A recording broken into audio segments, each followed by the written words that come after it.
നമ്മുടെ സിലബസിൽ ഈ കേരള ചരിത്രത്തിൽ യൂറോപ്യന്മാരുടെ വരവ്, അതുപോലെ ബ്രിട്ടീഷ് ആധിപത്യം, അങ്ങനെയൊക്കെയുള്ള ടോപ്പിക്കുകൾ എടുത്തു കൊടുത്തിട്ടുണ്ട്. അപ്പോൾ ആ ഒരു ഭാഗവുമായി ബന്ധപ്പെട്ടിട്ടുള്ള ഒരു സ്പെഷ്യൽ ക്ലാസ് ആണത്. നിങ്ങൾ കേട്ട് ഇത് കേൾക്കുന്ന സമയം കൊണ്ട് തന്നെ അങ്ങ് പഠിച്ചു തീർത്താൽ മതി. സിലബസ് അധിഷ്ഠിതമായിട്ട് കണ്ടൻറ്റ് കറക്റ്റായിട്ട് പഠിച്ചു തീർക്കുകയാണെങ്കിൽ ഉറപ്പായിട്ടും നമുക്ക് എക്സാം ക്രാക്ക് ചെയ്യാൻ സാധിക്കും. നല്ല രീതിയിൽ പഠിച്ചു പോവുക. അതുപോലെ തന്നെ പരീക്ഷയ്ക്ക് ആവശ്യമായിട്ടുള്ള കംപ്ലീറ്റ് സ്റ്റഡി മെറ്റീരിയൽസും വീഡിയോ ക്ലാസ്സും എല്ലാം ഉൾപ്പെടുന്ന ഒരു സ്പെഷ്യൽ കോഴ്സ് നമ്മൾ പ്രൊവൈഡ് ചെയ്യുന്നുണ്ട്. സ്പെഷ്യൽ ടോപ്പിക്സും ക്ഷേത്രാചാരങ്ങളും എല്ലാം അതിനകത്ത് ഉൾപ്പെടുന്നതാണ്. അത് വേണമെന്നുള്ളവർ സ്ക്രീനിൽ കാണുന്ന ഈ ഒരു വാട്സാപ്പ് നമ്പറിൽ ദേവസ്വം ബോർഡ് LDC എന്ന് മെസ്സേജ് അയയ്ക്കുക. ഓക്കെ, ക്ലാസ്സിലേക്ക് കടക്കാം. യൂറോപ്യന്മാരുടെ വരവും സംഭാവനകളും. ഈ ഒരു ഭാഗം പഠിച്ചു തുടങ്ങുന്നതിന് മുമ്പ് തന്നെ ഞാൻ ഒരു കാര്യം പറയുവാണ്. ഇത് ഒരു കഥ പോലെ കേട്ടിരുന്ന് പഠിച്ചു പോകാവുന്ന സംഭവമേ ഉള്ളൂ ഈ ഒരു കേരള ചരിത്രം എന്ന് പറയുന്നത്. പക്ഷേ നമ്മൾ മനസ്സിൽ ഓർത്തിരിക്കേണ്ട, കാണാതെ പഠിച്ചു പോകേണ്ട ചില വർഷങ്ങളും ചില ടേംസും ഒക്കെ ഉണ്ട്. അത് ഞാൻ പറയുന്ന കൂട്ടത്തിൽ തന്നെ നിങ്ങൾ നിങ്ങളുടേതായ രീതിയിൽ എന്തെങ്കിലും കോഡൊക്കെ ഉപയോഗിച്ചും അതുപോലെ ഞാൻ പറയുന്ന കോഡുകൾ മതിയെങ്കിൽ അതൊക്കെ ഉപയോഗിച്ച് ഒന്ന് ആ മൊമെൻറ്റിൽ തന്നെ പഠിച്ചു പോകണം. അങ്ങനെ പഠിച്ചു പോകുകയാണെങ്കിൽ സിമ്പിളായിട്ട് നമ്മൾ ഈ ക്ലാസ്സൊക്കെ കേട്ട് തീരുന്ന സമയം കൊണ്ട് തന്നെ ഈ ടോപ്പിക്കെല്ലാം നമുക്ക് കവർ ചെയ്യാൻ പറ്റും. വളരെ സിമ്പിളായിട്ടുള്ള ഒരു ടോപ്പിക്കാണ് കേരള ചരിത്രം. ഒരു കഥ പോലെ ഓർത്തിരുന്നാൽ മതി. അപ്പോൾ അങ്ങനെ സെറ്റായിട്ട് നമുക്ക് പഠിച്ചു പോകാം. ഓക്കെ, അപ്പോൾ പയ്യെ നമ്മൾ ടോപ്പിക്കിലേക്ക് കടക്കുവാണ്. ഒരു 15-ാം നൂറ്റാണ്ടിൻ്റെ അവസാന കാലഘട്ടത്തിലൊക്കെ ആയപ്പോഴാണ് യൂറോപ്യന്മാർ പയ്യെ കേരളത്തിലേക്ക് വരാൻ തുടങ്ങിയത് വ്യാപാരത്തിനായി. 15-ാം നൂറ്റാണ്ടിൻ്റെ അവസാനത്തോടെ യൂറോപ്യന്മാർ വ്യാപാരത്തിനായി കേരള തീരത്ത് എത്തി. ഇതിനു മുമ്പ് ചൈനക്കാരും അറബികളും ഒക്കെ വ്യാപാരത്തിന് വേണ്ടി ഇവിടെ വന്നിട്ടുണ്ടായിരുന്നു. യൂറോപ്യന്മാർ വരുന്നതിന് മുമ്പ് തന്നെ ചൈനക്കാരും അറബികളും ഒക്കെ വന്നിട്ടുണ്ടായിരുന്നു. യൂറോപ്യന്മാരുടെ ആഗമനത്തിന് മുമ്പ് തന്നെ കേരളവുമായി വാണിജ്യ ബന്ധം പുലർത്തിയിരുന്ന വിദേശികളാണ് അറബികളും ചൈനക്കാരും. 15-ാം നൂറ്റാണ്ടിൻ്റെ അവസാനമൊക്കെ ആയപ്പം യൂറോപ്യന്മാർ വന്നു തുടങ്ങി. ഇനി യൂറോപ്യന്മാരിൽ ആദ്യം വന്നത് പോർച്ചുഗീസുകാരാണ്. നമ്മൾ ഈ മലയാള സിനിമയിലെ പഴയ കേരള ചരിത്രമൊക്കെ പറഞ്ഞ സിനിമകൾ നോക്കിയാൽ പൊറുമിയാണെങ്കിലും കുഞ്ഞാലി മരക്കാരാണെങ്കിലും പറങ്കികളുമായിട്ടുള്ള പ്രശ്നമാണല്ലോ. പറങ്കികൾ നമ്മുടെ മണ്ണിൽ കാലു കുത്തില്ല എന്നൊക്കെ പറഞ്ഞുള്ള പ്രശ്നങ്ങളല്ലേ. അപ്പോൾ ഏറ്റവും ആദ്യം വന്നത് നമ്മുടെ ഇങ്ങോട്ട് വന്നത് ഉമ്മാരാണ്, ഈ പറങ്കികളാണ്, പോർച്ചുഗീസുകാരാണ്. അതുകൊണ്ടാണ് മിക്കതിലും ആദ്യം പറങ്കികളുമായിട്ടുള്ള പ്രശ്നം കാണിക്കുന്നത്. പോർച്ചുഗീസുകാരാണ് ആദ്യം എത്തിയത്. ഇന്ത്യയിൽ കടൽ മാർഗ്ഗം കച്ചവടത്തിനായി എത്തിയ ആദ്യ യൂറോപ്യന്മാരാണ് പോർച്ചുഗീസുകാർ. ഇന്ത്യയിൽ കടൽ മാർഗ്ഗം കച്ചവടത്തിനായി എത്തിയ ആദ്യ യൂറോപ്യന്മാർ ആരെന്ന് ചോദിച്ചാൽ അതൊരു ചോദ്യമായിട്ട് തന്നെ PSC പരീക്ഷ ചോദിക്കാറുണ്ട്. പോർച്ചുഗീസുകാരാണ്. കടൽ മാർഗ്ഗം എത്തിയവരുമായിട്ട് ബന്ധപ്പെട്ട് കടൽ കാ കൂട്ടി തന്നെ വേറൊരു പോയിന്റ് കൂടെ ഉണ്ട്.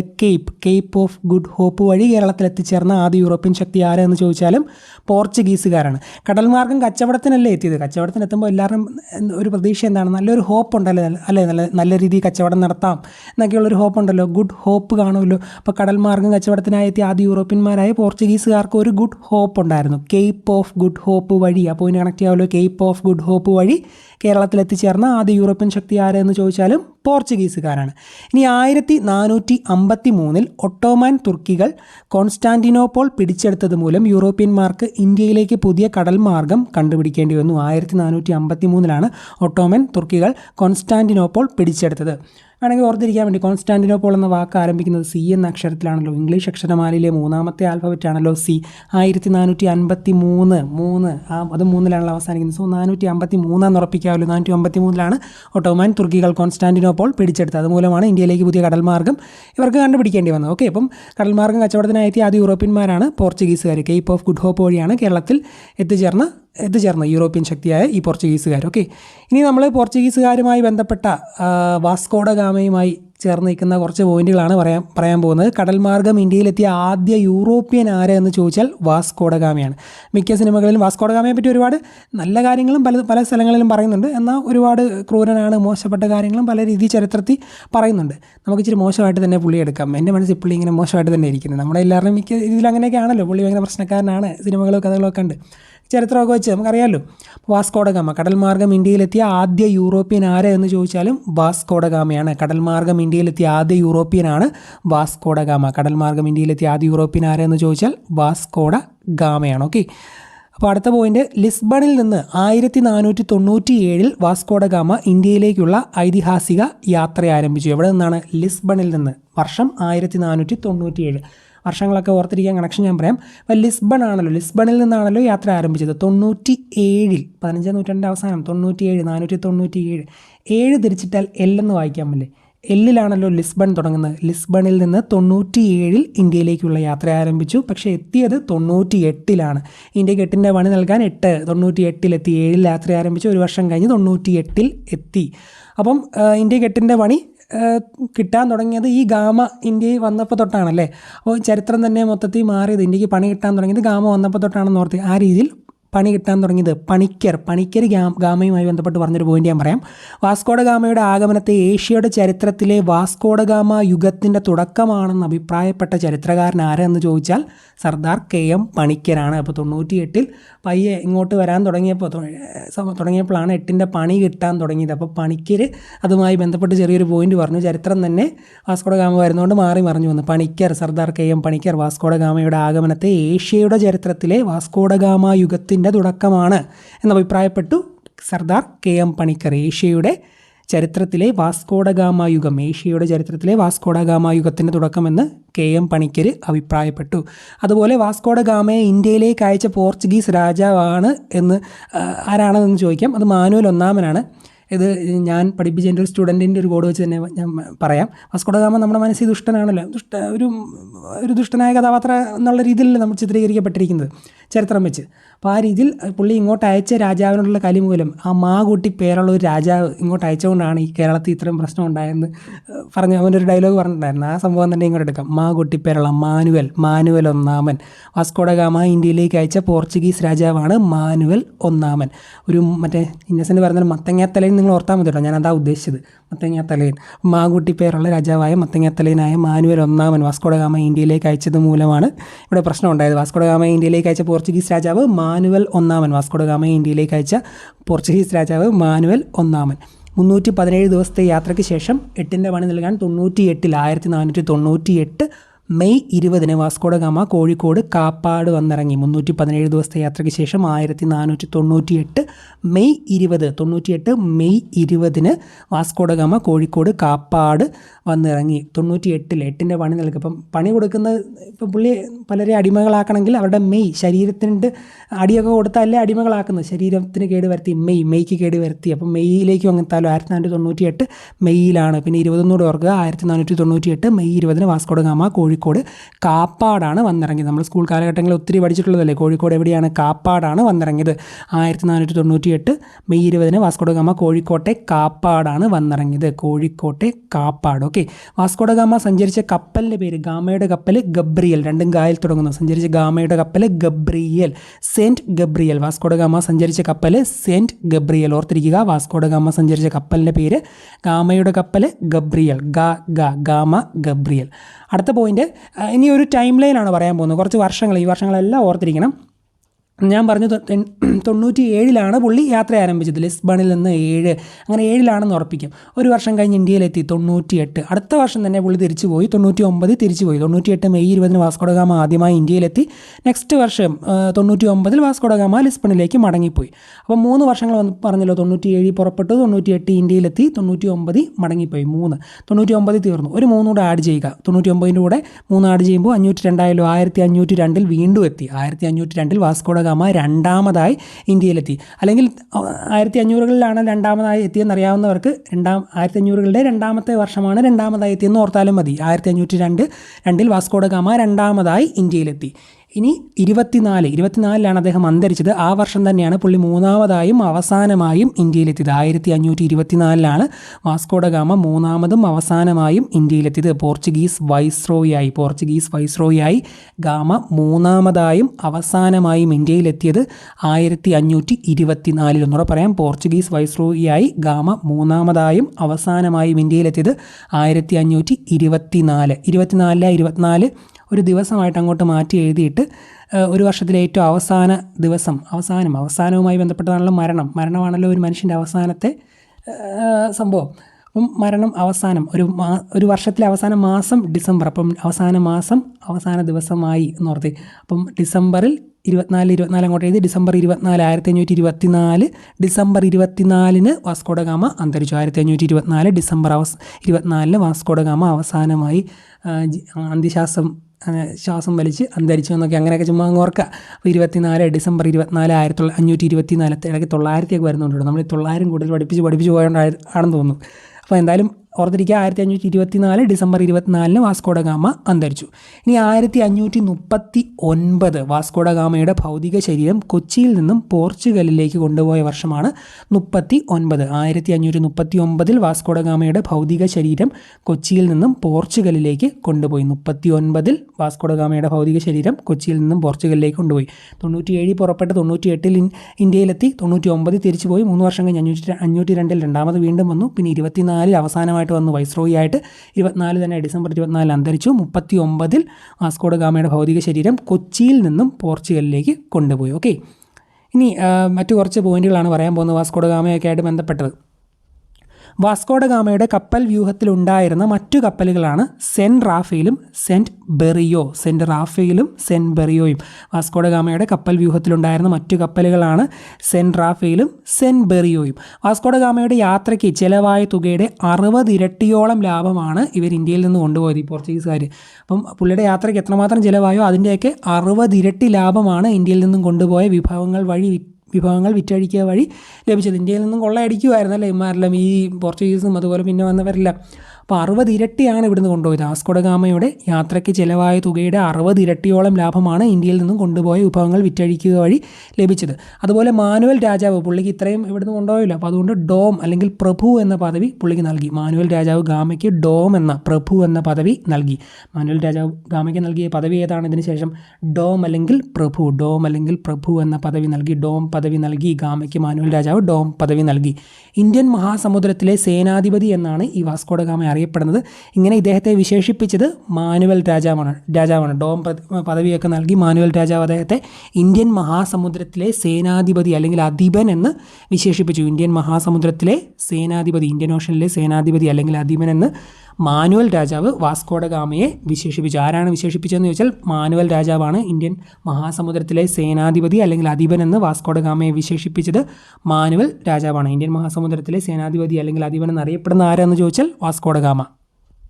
വാസ്കോഡ ഗാമയുടെ ഭൗതിക ശരീരം ആദ്യം അടക്കം ചെയ്തത് കൊച്ചിയിലാണ്. അപ്പോൾ കൊച്ചിയിൽ നിന്ന് ഇങ്ങോട്ട് കൊണ്ടുപോയെന്നൊക്കെ പറഞ്ഞ് ലിസ്ബണിലേക്ക് കൊണ്ടുപോയെന്നൊക്കെ പറഞ്ഞൊരു പോയിന്റ് പഠിച്ചല്ലോ നമ്മൾ 39 ഒക്കെ ആയിട്ട് ബന്ധപ്പെട്ട്. അപ്പോൾ ആദ്യം അടക്കം ചെയ്തത് കൊച്ചിയിലാണ്. കൊച്ചിയിലെ സെൻറ്റ് ഫ്രാൻസിസ് പള്ളിയിലാണ്. ആ പോയിന്റ് പരീക്ഷയ്ക്ക് എടുത്ത് ചോദിച്ചിട്ടുണ്ട്. സെൻറ്റ് ഫ്രാൻസിസ് പള്ളി, കൊച്ചിയിലെ സെൻറ്റ് ഫ്രാൻസിസ് പള്ളിയിലാണ് വാസ്കോഡ ഗാമയുടെ ഭൗതിക ശരീരം ആദ്യം അടക്കം ചെയ്തത്.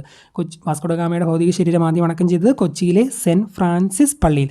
അതുപോലെ വാസ്കോഡ ഗാമയുടെ ഭൗതിക ശരീരം അടക്കം ചെയ്ത പോർച്ചുഗലിലെ പള്ളിയാണ് ജെറോണിമസ് കത്തീഡ്രൽ. ലിസ്ബണിലാണ് യാത്ര തിരിച്ച് ലിസ്ബണാണെന്ന് വെച്ചാൽ ലിസ്ബണോട് കണക്ട് ചെയ്യാമല്ലോ. പക്ഷേ കത്തീഡ്രലാണ് പരീക്ഷയ്ക്ക് ചോദിച്ചത്.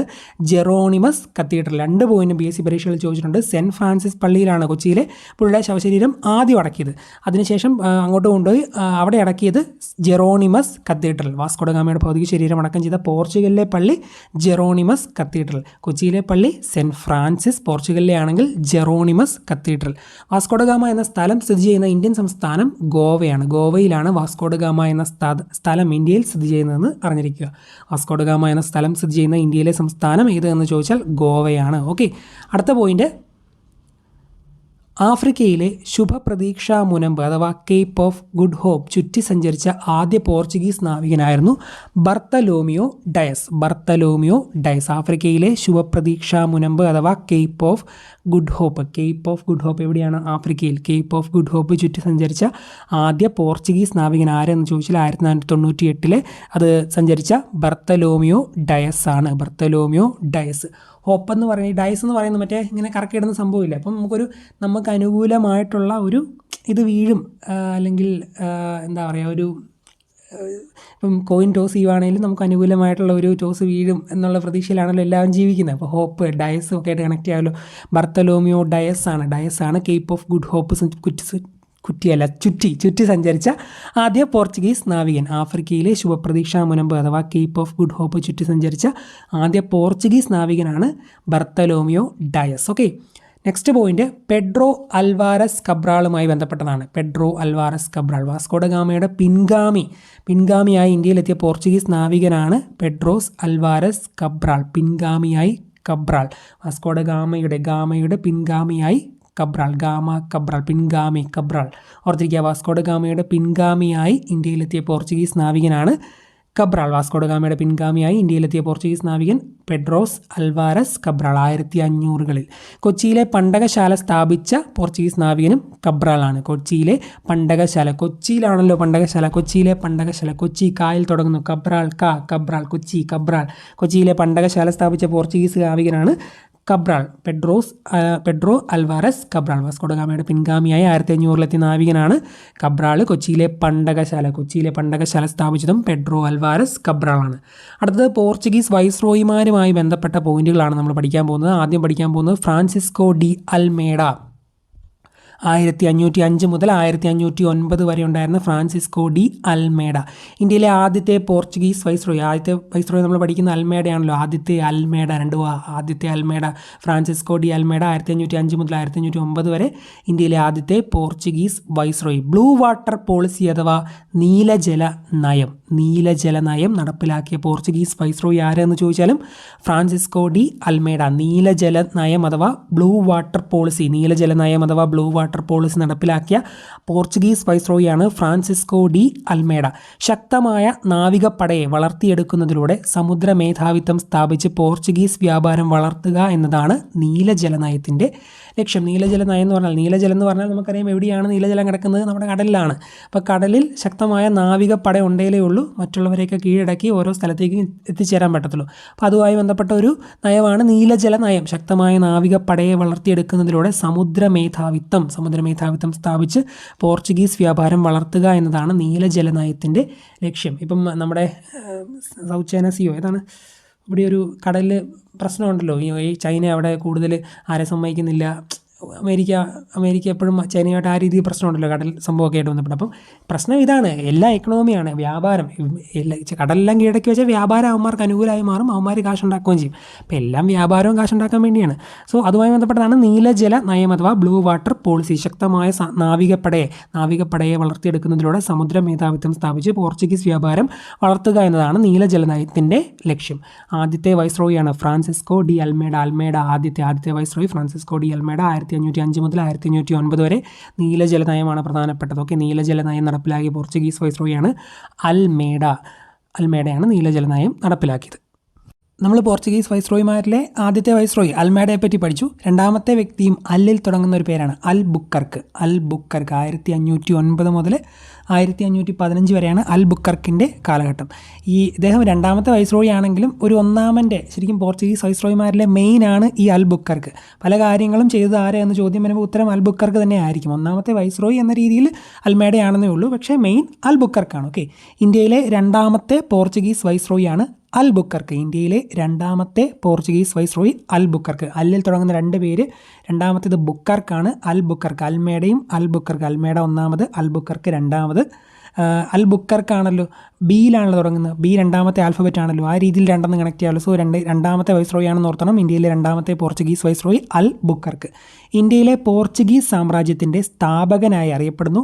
ഇന്ത്യയിൽ പോർച്ചുഗീസ് കോളനിവത്കരണത്തിന് നേതൃത്വം നൽകി കോഴിക്കോട് നഗരം ആക്രമിച്ച പോർച്ചുഗീസ് വൈസ്രോയി. 3 പ്രധാനപ്പെട്ട പോയിന്റുകൾ ഞാൻ പറഞ്ഞില്ലേ ഏറ്റവും മെയിനായിട്ട് ഇങ്ങനെയാണെന്ന്. അപ്പോൾ ഇന്ത്യയിലെ പോർച്ചുഗീസ് സാമ്രാജ്യത്തിൻ്റെ സ്ഥാപകനായി അറിയപ്പെടുന്നത് അൽബുക്കർക്കാണ്. ഏറ്റവും മെയിനാണ്, സാമ്രാജ്യം സ്ഥാപിക്കുന്നതാണല്ലോ ഏറ്റവും മെയിൻ. അപ്പോൾ ഇന്ത്യയിലെ പോർച്ചുഗീസ് സാമ്രാജ്യത്തിൻ്റെ സ്ഥാപകൻ എന്നറിയപ്പെടുന്നു. ഇന്ത്യയിൽ പോർച്ചുഗീസ് കോളനിവത്കരണത്തിന് നേതൃത്വം നൽകി. ഒരു സാമ്രാജ്യം ഉണ്ടാകുന്നതാണല്ലോ മീൻസ് കോളനിവത്കരണം, അതുമായിട്ട് കണക്ട് ചെയ്യാമല്ലോ രണ്ട് പോയിന്റും. അപ്പോൾ ഇന്ത്യയിൽ പോർച്ചുഗീസ് കോളനിവത്കരണത്തിന് നേതൃത്വം നൽകിയത്, അതുപോലെ തന്നെ ഇന്ത്യയിലെ പോർച്ചുഗീസ് സാമ്രാജ്യത്തിൻ്റെ സ്ഥാപകനായി അറിയപ്പെടുന്നത് രണ്ടും അൽബുക്കർക്കാണ്. അതുപോലെ തന്നെ കോഴിക്കോട് നഗരം ആക്രമിച്ച പോർച്ചുഗീസ് വൈസ്രോയി. ഓർത്തിരിക്കണം, കോഴിക്കോട് നഗരം ആക്രമിച്ച പോർച്ചുഗീസ് വൈസ്രോയിയാണ് അൽബുക്കർക്ക്. കോഴിക്കോട് നഗരം ആക്രമിച്ചത് ആരാന്ന് ചോദിച്ചാൽ അൽബുക്കർക്കാണ്. കോഴിക്കോട് നഗരം ആക്രമിച്ച പോർച്ചുഗീസ് വൈസ്രോയി അൽബുക്കർക്ക്. പോർച്ചുഗീസുകാരും ഇന്ത്യക്കാരും തമ്മിലുള്ള വിവാഹത്തെ പ്രോത്സാഹിപ്പിച്ച വൈസ്രോയി ആരെന്ന് ചോദിച്ചാലും അൽബുക്കർക്കാണ്. കോളനിവത്കരണമൊക്കെ അൽബുക്കർക്ക് എന്ന് പറഞ്ഞല്ലോ. ഇന്ത്യയിൽ പോർച്ചുഗീസ് കോളനിവത്കരണത്തിന് നേതൃത്വം നൽകിയത് അൽബുക്കർക്ക് എന്ന് പറഞ്ഞു. അപ്പോൾ കോളനിയൊക്കെ ഉണ്ടാക്കണമെങ്കിൽ അവിടെ എല്ലാ ആൾക്കാരും ഉണ്ടാകുമല്ലോ. അപ്പം തമ്മിൽ വിവാഹമൊക്കെ കഴിക്കത്തില്ല ഇന്ത്യക്കാരും പോർച്ചുഗീസുകാരും. ആ രീതിയിൽ കോളനിവത്കരണം തുടങ്ങിയ ആ പുള്ളി തന്നെയാണ് ഈ ഒരു വിവാഹം പ്രോത്സാഹിപ്പിച്ചെന്ന് ഓർത്ത്. പോർച്ചുഗീസുകാരും ഇന്ത്യക്കാരും തമ്മിലുള്ള വിവാഹത്തെ പ്രോത്സാഹിപ്പിച്ച വൈസ്രോയിയാണ് അൽബുക്കർക്ക്. പോർച്ചുഗീസുകാരും ഇന്ത്യക്കാരും തമ്മിലുള്ള വിവാഹത്തെ മിശ്ര കോളനി വ്യവസ്ഥ എന്ന് പറയും, അതിനെ പ്രോത്സാഹിപ്പിച്ച വൈസ്രോയിയാണ് അൽബുക്കർക്ക്. മിശ്ര കോളനി വ്യവസ്ഥ പ്രോത്സാഹിപ്പിച്ച വൈസ്രോയി ആരെന്ന് ചോദിച്ചാലും അൽബുക്കർക്കാണ് പോർച്ചുഗീസുകാരും ഇന്ത്യക്കാരും തമ്മിലുള്ള വിവാഹം. ഇന്ത്യയിൽ സതി നിരോധിക്കുകയും നാണയ സമ്പ്രദായം ഏർപ്പെടുത്തുകയും ചെയ്ത പോർച്ചുഗീസ് വൈസ്രോയിയാണ് അൽബുക്കർക്ക്. ഈ സതിയെ പറ്റിയൊക്കെ നമ്മൾ ബുക്കിലല്ലേ പഠിച്ചിട്ടുള്ളൂ, അല്ലാതെ നമ്മൾ ജീവിതത്തിലൊന്നും സതി കണ്ടിട്ടില്ലല്ലോ. നമ്മളൊക്കെ ജനിക്കുന്നതിന് മുമ്പ് തന്നെ സതി സമ്പ്രദായമൊക്കെ നിർത്തലാക്കിയായിരുന്നു. അപ്പോൾ ഇന്ത്യയിൽ ഉണ്ടായിരുന്ന നമ്മളൊക്കെ ബുക്കിൽ പഠിച്ച ആ സതി നിർത്തലാക്കിയത് ബുക്കർക്കാണെന്ന് ഓർത്തിയ. ബുക്കിൽ പഠിച്ച സതി നിർത്തലാക്കിയത് ബുക്കർക്കാണ്. ഇന്ത്യയിൽ സതി നിരോധിക്കുകയും നാണയ സമ്പ്രദായം ഏർപ്പെടുത്തുകയും ചെയ്ത പോർച്ചുഗീസ് വൈസ്രോയി ആരെന്ന് ചോദിച്ചാൽ അൽബുക്കർക്കാണ്. ഇന്ത്യയിൽ സതി നിരോധിക്കുകയും നാണയ സമ്പ്രദായം ഏർപ്പെടുത്തുകയും ചെയ്തത് അൽബുക്കർക്കാണ്. പോർച്ചുഗീസുകാർ ഗോവ പിടിച്ചെടുത്തത് ബിജാപ്പൂർ സുൽത്താനിൽ നിന്നാണ്. 1510 എന്തായാലും 1509 തൊട്ട് 1515 വരെ ബുക്കർക്കിൻ്റെ കാലഘട്ടമാണെന്നറിയാം. ബുക്കർക്ക് ബിജാപ്പൂർ, രണ്ടും ബിയിൽ തുടങ്ങുന്നല്ലോ ബായിൽ തുടങ്ങുന്നല്ലോ. ബുക്കർക്ക് ബിജാപ്പൂർ സുൽത്താനിൽ നിന്നാണ് ഗോവ പിടിച്ചെടുത്തത്. പോർച്ചുഗീസുകാർ ഗോവ പിടിച്ചെടുത്തത് ബിജാപ്പൂർ സുൽത്താനിൽ നിന്നാണ് 1510. മുഹമ്മദ് ആദിൽ ഷാ എന്നതാണ് ബിജാപ്പൂർ സുൽത്താൻ്റെ പേര്. അപ്പം പോർച്ചുഗീസുകാർ ഗോവ പിടിച്ചെടുത്തത് മുഹമ്മദ് ആദിൽ ഷാ എന്ന ബിജാപ്പൂർ സുൽത്താനിൽ നിന്ന്. പോർച്ചുഗീസുകാർ ഗോവ പിടിച്ചെടുത്തത് മുഹമ്മദ് ആദിൽ ഷാ എന്ന ബിജാപ്പൂർ സുൽത്താനിൽ നിന്നാണ്. അതുപോലെ കൊച്ചിയായിരുന്നല്ലോ ആസ്ഥാനം. കൊച്ചിയിൽ നിന്ന് ഗോവയിലേക്ക് മാറ്റി വൈസ്രോയി. കൊച്ചിയിൽ നിന്ന് ഗോവയിലേക്ക് ആസ്ഥാനം. എന്ത് മാറ്റി? ആസ്ഥാനം. കൊച്ചിയിൽ നിന്ന് ഗോവയിലേക്ക് ആസ്ഥാനം മാറ്റി. പോർച്ചുഗീസ് ആസ്ഥാനം കൊച്ചിയിൽ നിന്ന് ഗോവയിലേക്ക് മാറ്റിയത് അൽബുക്കർക്കാണ്. പോർച്ചുഗീസ് ആസ്ഥാനം കൊച്ചിയിൽ നിന്ന് ഗോവയിലേക്ക് മാറ്റിയത് അൽബുക്കർക്കാണെന്ന് ഓർത്തിരിക്കുക. ഒരു പോയിൻ്റ് കൂടിയുണ്ട്. ഇനി ഗോവയിലെ സൈനിക നടപടിയെ പോലീസ് ആക്ഷൻ എന്ന് വിശേഷിപ്പിച്ചത് ആരാന്ന് ചോദിക്കാം. അത് VK കൃഷ്ണമേനോനാണ്. ഗോവയിലെ സൈനിക നടപടിയെ പോലീസ് ആക്ഷൻ എന്ന് വിശേഷിപ്പിച്ചത് VK കൃഷ്ണമേനോൻ. ഗോവയിലെ സൈനിക നടപടിയെ പോലീസ് ആക്ഷൻ എന്ന് വിശേഷിപ്പിച്ചത് VK കൃഷ്ണമേനോൻ. ഓക്കെ, അടുത്തത് നമ്മൾ പഠിക്കാൻ പോകുന്നത് കുഞ്ഞാലി മരയ്ക്കാരുമായി ബന്ധപ്പെട്ട കുറച്ച് കാര്യങ്ങളാണ്. കുഞ്ഞാലി മരയ്ക്കാർ എന്ന പേരിൽ മരയ്ക്കാർ, അറബിക്കടലിൻ്റെ സിംഹം എന്ന പേരിൽ ഒരു സിനിമയൊക്കെ ഇറങ്ങിയിട്ടുണ്ട്. നിങ്ങളൊക്കെ കണ്ടതാണെന്ന് ഞാൻ വിശ്വസിക്കുന്നു. ഭയങ്കര മാത്രമായ സിനിമയൊന്നും അല്ലെങ്കിലും PSC പോയിന്റ് ഓഫ് വ്യൂവിൽ കുറേ ഉത്തരങ്ങൾ എഴുതാൻ ആ സിനിമ കണ്ടാൽ നമ്മളെ സഹായിക്കും. അതിനകത്ത് പറയുന്ന കുറച്ച് പേരുകളും കുറച്ച് കാര്യങ്ങളും ഓർത്തെഴുതാൽ മതി. അത്യാവശ്യം കുഞ്ഞാലി മരയ്ക്കാരുമായി ബന്ധപ്പെട്ട എല്ലാ ഉത്തരവും നമുക്ക് എഴുതാൻ സാധിക്കും. അത് കാണാത്തവരാണെങ്കിലും ഈ പറയുന്ന പോയിന്റുകളൊന്നും ജസ്റ്റ് ശ്രദ്ധിച്ചിരുന്നാൽ മതി, നമുക്ക് പഠിച്ചു പോകാം. ഓക്കെ, ഈ കുഞ്ഞാലി മരയ്ക്കാരുടെ സിനിമയുടെ പോസ്റ്ററിലൊക്കെ നിങ്ങൾ കണ്ടിട്ടില്ലേ, കുഞ്ഞാലി മരയ്ക്കാർ 4 എന്ന് എഴുതിയേക്കുന്നത്. മമ്മൂട്ടി ആദ്യം കുഞ്ഞാലി മരയ്ക്കാർ ആയിട്ട് അഭിനയിക്കുമെന്ന് പ്രഖ്യാപിച്ചായിരുന്നു. ആ പോസ്റ്ററിലും കുഞ്ഞാലി മരയ്ക്കാർ 4 എന്ന് എഴുതിയിട്ടുണ്ടായിരുന്നു. അപ്പോൾ മോഹൻലാലിൻ്റെ സിനിമയിലും കുഞ്ഞാലി മരയ്ക്കാർ 4ാമൻ്റെ കാര്യങ്ങളാണ് പറയുന്നത്. സോ എന്തായാലും കുറച്ച് ഏറ്റവും മികച്ച് നിൽക്കുന്ന ആളെയല്ലേ ഇവർ സിനിമയിൽ നായകനാക്കത്തുള്ളൂ. അപ്പോൾ ഏറ്റവും 4ാമന് കുറച്ച് പ്രത്യേകത ഉണ്ടെന്നൊക്കെ അപ്പോൾ എല്ലാവരും 4ാമൻ്റെ കഥ എടുത്തുകൊണ്ട് നമുക്ക് ഒന്ന് ഊഹിക്കാൻ സാധിക്കുമല്ലോ. പിന്നെ 4 കുഞ്ഞാലി മരയ്ക്കാർ അപ്പോൾ എന്തായാലും ഉണ്ടായിരിക്കുമെന്നും ഒരു ഐഡിയ അതിൽ നിന്ന് കിട്ടുമല്ലോ. അത്രയൊക്കെ ബേസിക് ഐഡിയ വെച്ചിട്ട് നമുക്ക് പയ്യെ പോയിന്റിലേക്ക് കിടക്കാം. അപ്പോൾ ഫസ്റ്റ് പോയിന്റ്, കോഴിക്കോട് ഭരണം നടത്തിയിരുന്ന സാമൂതിരിമാരുടെ നാവികപ്പടയുടെ തലവന്മാരാണ് ഈ കുഞ്ഞാലി മരയ്ക്കാർ. കോഴിക്കോട് ഭരണം നടത്തിയിരുന്ന സാമൂതിരിമാരുടെ നാവികപ്പടയുടെ തലവന്മാർക്ക് പറയുന്ന പേരാണ്, അല്ലെങ്കിൽ അവരാണ് കുഞ്ഞാലി മരയ്ക്കാർ. ഈ മോഹൻലാലിൻ്റെ സിനിമയിലെ ട്രെയിലർ തന്നെ നിങ്ങൾ കണ്ടാൽ നിങ്ങൾക്ക് മനസ്സിലാവും. ട്രെയിലർ എല്ലാവരും കണ്ടതാണെന്ന് വിശ്വസിക്കുന്നു, പടം കണ്ടില്ലെങ്കിലും. പറങ്കികൾ സാമൂതിരിയുടെ മണ്ണിൽ കാലുകുത്തില്ല എന്നൊക്കെ പറഞ്ഞൊരു ഡയലോഗ് പുള്ളി ആ ട്രെയിലറിൽ പറഞ്ഞ് നിങ്ങൾ കേട്ടിട്ടില്ലേ. അപ്പോൾ പറങ്കികൾ സാമൂതിരിയുടെ മണ്ണിൽ കാലുകുത്തില്ല. അപ്പോൾ സാമൂതിരിയും കുഞ്ഞാലി മരയ്ക്കാരും തമ്മിൽ ബന്ധമുണ്ടല്ലോ. സാമൂതിരിയുടെ നാവികപ്പടയുടെ തലവന്മാരാണ് ഈ കുഞ്ഞാലി മരയ്ക്കാർ. കുഞ്ഞാലി മരയ്ക്കാരുടെ ആസ്ഥാനം വടകരയ്ക്കടുത്തുള്ള പുതുപ്പണത്തെ മരയ്ക്കാർ കോട്ടയാണ്. കുഞ്ഞാലി മരയ്ക്കാന്മാരുടെ ആസ്ഥാനം വടകരയ്ക്കടുത്തുള്ള പുതുപ്പണത്തെ മരയ്ക്കാർ കോട്ട. വടകരയ്ക്കടുത്തുള്ള പുതുപ്പണത്തെ മരയ്ക്കാർ കോട്ടയാണ് കുഞ്ഞാലി മരയ്ക്കാന്മാരുടെ ആസ്ഥാനമെന്ന് അറിഞ്ഞിരിക്കുക.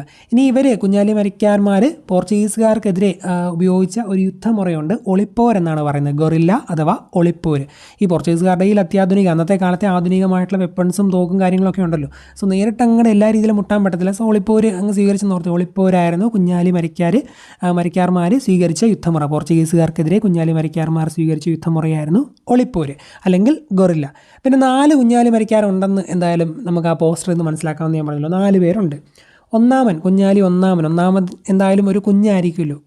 ചെറുതിൽ നിന്നാണല്ലോ ഒരാൾ വലുതാവുന്നത്. അപ്പോൾ കുട്ടിയായിരിക്കുമല്ലോ ഒന്നാമൻ. കുട്ടിയലിയാണ് കുഞ്ഞാലി 1. കുഞ്ഞാലി 1 പറയുന്ന പേര്, അല്ലെങ്കിൽ കുഞ്ഞാലി 1 കുട്ടിയലി. കുഞ്ഞാലി 2 കുറച്ചൊന്ന് പൊക്കമൊക്കെ വെച്ച് കുറച്ചൊന്ന് വലിയ ആളായെന്ന് ഓർത്തേ. പോക്കർ കുട്ടിപ്പോക്കറലിയാണ് കുഞ്ഞാലി 2. കുഞ്ഞാലി 1 ഏറ്റവും കുട്ടിയലി. കുഞ്ഞാലി 2 കുറച്ച് പൊക്കമൊക്കെ വെച്ച് കുട്ടിപ്പോക്കറലി. കുട്ടിപ്പോക്കറലിയാണ് കുഞ്ഞാലി 2. ഇനി കുഞ്ഞാലി 3 ഇമ്പോർട്ടൻ്റ് ആണ്. പട്ടുമരയ്ക്കാരും പടമരയ്ക്കാരുമാണ് കുഞ്ഞാലി 3. പടമരയ്ക്കാർ ഇവർ രണ്ടുമാണ് കുഞ്ഞാലി 3. പടമരയ്ക്കാർ കുഞ്ഞാലി 3 ആണ് പട്ടുമരയ്ക്കാർ എന്ന് അറിഞ്ഞിരിക്കുക. ഓക്കെ, ഇനി കുഞ്ഞാലി 4 തന്നെയാണ് പറയുന്നത്. കുഞ്ഞാലി 4 എന്നിങ്ങനെ 4 കുഞ്ഞാലി മരയ്ക്കാറുണ്ടായിരുന്നു എന്ന് അറിഞ്ഞിരിക്കുക. കുഞ്ഞാലി 1, കുഞ്ഞാലി 2, കുഞ്ഞാലി 3, കുഞ്ഞാലി 4 എന്നിങ്ങനെ 4 കുഞ്ഞാലിമാർ ഉണ്ടായിരുന്നു എന്ന് ഓർത്തിരിക്കുക. ഓക്കെ, കുഞ്ഞാലി 4 പോർച്ചുഗീസുകാർക്കെതിരെയുള്ള യുദ്ധത്തിലെ യഥാർത്ഥ വീരൻ എന്നറിയപ്പെടുന്നു. ഞാൻ പറഞ്ഞൊരു മിക്ക സിനിമക്കാരും എടുത്തത് നാലാമൻ്റെ കഥയാണ്. നാലാമൻ്റെ കഥ എടുത്തതിൻ്റെ കാരണം എന്താണെന്ന് വെച്ചാൽ ഏറ്റവും മുന്നിൽ നിൽക്കുന്ന ഒരു പക്ഷേ അല്ലെങ്കിൽ ഏറ്റവും കൂടുതൽ കഥയൊക്കെ ഉള്ളത് അങ്ങേരെ പറ്റിയായിരിക്കും, വീരകഥകളൊക്കെ. അതുകൊണ്ട് തന്നെ അയാൾ കുറച്ച് മികച്ചതാണെന്ന് നമുക്ക് വേണമെങ്കിൽ അനുമാനിക്കാം. അപ്പോൾ ആ രീതിയിൽ കുഞ്ഞാലി നാലാമനെ പോർച്ചുഗീസുകാർക്കെതിരെയുള്ള യുദ്ധത്തിലെ യഥാർത്ഥ വീരൻ, പോർച്ചുഗീസുകാർക്കെതിരെയുള്ള യുദ്ധത്തിലെ യഥാർത്ഥ വീരൻ എന്നറിയപ്പെടുന്ന കുഞ്ഞാലി ഏതെന്നൊക്കെ ചോദിച്ചാൽ നാലാമൻ ആണെന്ന് ആ രീതിയിൽ കണക്ട് ചെയ്യാമല്ലോ. കുഞ്ഞാലി നാലാമനെ പോർച്ചുഗീസുകാർക്കെതിരെയുള്ള യുദ്ധത്തിലെ യഥാർത്ഥ വീരൻ എന്നറിയപ്പെടുന്നു. അതുപോലെ തന്നെ ഇന്ത്യൻ സമുദ്രങ്ങളുടെ അതിനായകൻ എന്ന ബിരുദം സ്വീകരിച്ചതും കുഞ്ഞാലി നാലാമനായിരുന്നു. ആ സിനിമയിൽ പറയുന്നുണ്ട് സമുദ്രങ്ങളുടെ നായകൻ, ഇന്ത്യൻ സമുദ്രങ്ങളുടെ അതിനായകൻ എന്ന ബിരുദം സ്വീകരിച്ചത് കുഞ്ഞാലി നാലാമനായിരുന്നു. പോർച്ചുഗീസുകാർക്കെതിരെയുള്ള യുദ്ധത്തിലെ യഥാർത്ഥ വീരൻ, അതുപോലെ ഇന്ത്യൻ സമുദ്രങ്ങളിലെ അതിനായകൻ. പോർച്ചുഗീസുകാർക്കെതിരെയുള്ള യുദ്ധത്തിലെ യഥാർത്ഥ വീരൻ, ഇന്ത്യൻ സമുദ്രങ്ങളിലെ അതിനായകൻ എന്നൊക്കെ അറിയപ്പെടുന്നത് കുഞ്ഞാലി നാലാമനായിരുന്നു. ഓക്കെ, അപ്പോൾ ആ കുഞ്ഞാലി നാലാമൻ കുറച്ച് അടിപൊളിയാണ് എന്ന ആ രീതിയിൽ നമുക്ക് കണക്ട് ചെയ്ത് മനസ്സിലാക്കാൻ സാധിക്കും. ഇനിയുണ്ട് കുഞ്ഞാലി മരക്കാരുമായി ബന്ധപ്പെട്ട പോയിൻ്റ്, അതാണ് ഇനി പറയാൻ പോകുന്നത്. പോർച്ചുഗീസുകാരുടെ കയ്യിൽ നിന്നും ചാലിയം കോട്ട തിരിച്ചു പിടിക്കാൻ സാമൂതിരിയെ സഹായിച്ചത് കുഞ്ഞാലി മരക്കാർ 3 പട്ടുമരക്കാർ. കുഞ്ഞാലി മരക്കാർ 3 പോർച്ചുഗീസുകാരുടെ നിന്നും ചാലിയം കോട്ട തിരിച്ചു പിടിക്കാൻ സാമൂതിരിയെ സഹായിച്ചത്. ചാലിയം കോട്ട, ചാലിയം എന്നെഴുതുന്നത് ഇംഗ്ലീഷിൽ എഴുതുവാണെങ്കിൽ അല്ലെങ്കിൽ മംഗ്ലീഷിൽ എഴുതുവാണെങ്കിൽ CHAയിലല്ല തുടങ്ങുന്നത്. C എന്നത് 3ാമത്തെ ആൽഫബറ്റ് ആണല്ലോ, ABC. 3ാമത്തെ ആൽഫബറ്റ്, 3ാമത്തെ മരക്കാർ, കുഞ്ഞാലി മരക്കാർ 3 പോർച്ചുഗീസുകാരുടെ കയ്യിൽ നിന്നും ചാലിയം കോട്ട തിരിച്ചു പിടിക്കാൻ സാമൂതിരിയെ സഹായിച്ചത്. പോർച്ചുഗീസുകാരുടെ കയ്യിൽ നിന്നും ചാലിയം കോട്ട തിരിച്ചു പിടിക്കാൻ സാമൂതിരിയെ സഹായിച്ചത് കുഞ്ഞാലി മരക്കാർ 3. ചാലിയം കോട്ടയിലെ വിജയത്തെ പ്രകീർത്തിച്ചുകൊണ്ട് ഖാസി മുഹമ്മദ് 16ാം നൂറ്റാണ്ടിൽ എഴുതിയ ഒരു കാവ്യമുണ്ട്, ഫത്തുൽ മുബീൻ. ചാലിയം കോട്ട ആ വിജയവുമായി ബന്ധപ്പെട്ട് ഖാസി മുഹമ്മദ് എഴുതിയ കാവ്യമാണ് ഫത്തുൽ മുബീൻ എന്നത്. ചാലിയം കോട്ട പിടിച്ചെടുത്ത ആ ഒരു വിജയവുമായി ബന്ധപ്പെട്ട് ഖാസി മുഹമ്മദ് അല്ലെങ്കിൽ ഖാദി മുഹമ്മദ് എഴുതിയ ഒരു കാവ്യമാണെന്ന് അറിഞ്ഞിരിക്കുക. 16ാം നൂറ്റാണ്ടിൽ ചാലിയം കോട്ടയിലെ വിജയം അല്ലെങ്കിൽ ചാലിയം കോട്ടയിലെ വിജയത്തെ പ്രകീർത്തിച്ചുകൊണ്ട് ഖാസി മുഹമ്മദ് എഴുതിയ ഒരു കാവ്യമാണ് ഫത്തുൽ മുബീൻ അഥവാ വ്യക്തമായ വിജയം, ഫത്തുൽ മുബീൻ. ഒന്നുകൂടെ പറയാം, ചാലിയം കോട്ടയുടെ വിജയവുമായി ബന്ധപ്പെട്ട് ഖാസി മുഹമ്മദ് എഴുതിയ കാവ്യമാണ് ഫത്തുൽ മുബീൻ. 1600 കുഞ്ഞാലി മരക്കാർ 4 പോർച്ചുഗീസുകാർ ഗോവയിൽ വെച്ച് വധിച്ചു. 1600 കുഞ്ഞാലി മരക്കാർ 4 പോർച്ചുഗീസുകാർ വധിച്ചത്. എവിടെ വെച്ചാണ്? ഗോവയിൽ വെച്ചാണ്. സാമൂതിരിയുടെ സമ്മതത്തോടു കൂടി പുള്ളിയെ ചതിച്ച് കൊല്ലുമായിരുന്നു. എന്നിട്ട് പുള്ളിയുടെ ശരീരഭാഗങ്ങളൊക്കെ പല ഭാഗത്തായിട്ട് പല സ്ഥലങ്ങളിലൊക്കെ പ്രദർശിപ്പിച്ച്, ആ സിനിമയെ കാണുന്ന പോലെയൊക്കെ തന്നെ കുഞ്ഞാലി നാലാമനെ സാമൂതിരിയുടെ സമ്മതത്തോടു കൂടി യുദ്ധത്തിൽ പിടികൂടി ഗോവയിൽ കൊണ്ടുപോയി വധിച്ച് മൃതദേഹം വെട്ടിനുറുക്കി പല സ്ഥലങ്ങളിലായി പ്രദർശിപ്പിച്ചു. ഇന്ത്യൻ നാവികസേനയുടെ നേതൃത്വത്തിൽ കുഞ്ഞാലി മരക്കാർ സ്മാരകം നിർമ്മിച്ചത് കോട്ടയ്ക്കൽ വടകരയിലെ കോട്ടയ്ക്കലാണ് ഇന്ത്യൻ നാവികസേനയുടെ നേതൃത്വത്തിൽ കുഞ്ഞാലി മരക്കാർ സ്മാരകം നിർമ്മിച്ചത്. ഇന്ത്യൻ നാവികസേനയുടെ നേതൃത്വത്തിൽ കുഞ്ഞാലി മരക്കാർ സ്മാരകം നിർമ്മിച്ചത് വടകരയിലെ കോട്ടയ്ക്കലാണ്. കോട്ടയ്ക്കൽ വടകര. ഓക്കെ, ഒന്നുകൂടെ പറയാം.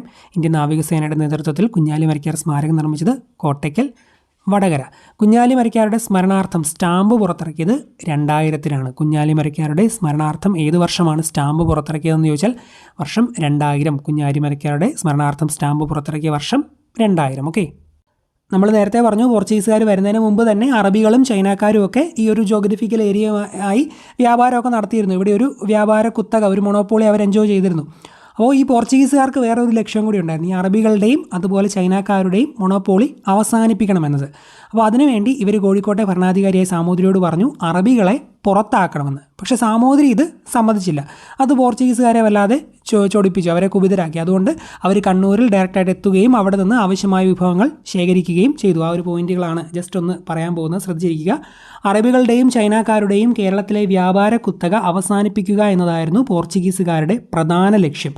കോഴിക്കോട്ടെ ഭരണാധികാരിയായ സാമൂതിരിയോട് അറബി കച്ചവടക്കാരെ പുറത്താക്കണമെന്ന് പോർച്ചുഗീസുകാർ ആവശ്യപ്പെട്ടു. എന്നാൽ ഈ ആവശ്യം അംഗീകരിക്കാൻ സാമൂതിരി തയ്യാറാകാതിരുന്നത് പോർച്ചുഗീസുകാരെ കുപിതരാക്കി. അതുകൊണ്ട് അവർ കണ്ണൂരിലെത്തുകയും അവിടെ നിന്ന് ആവശ്യമായ വിഭവങ്ങൾ ശേഖരിക്കുകയും ചെയ്തു. ജസ്റ്റ് ആ കാര്യങ്ങളൊന്ന് മനസ്സിലാക്കി പോവുക. ഓക്കെ, ഇതൊന്നും കാണാതെ പഠിക്കേണ്ട, ജസ്റ്റ് ഒന്ന് അറിഞ്ഞിരുന്നാൽ മതി. അടുത്തത് കർട്ടസ് വ്യവസ്ഥയുമായി ബന്ധപ്പെട്ട കാര്യങ്ങളാണ് പറയുന്നത്.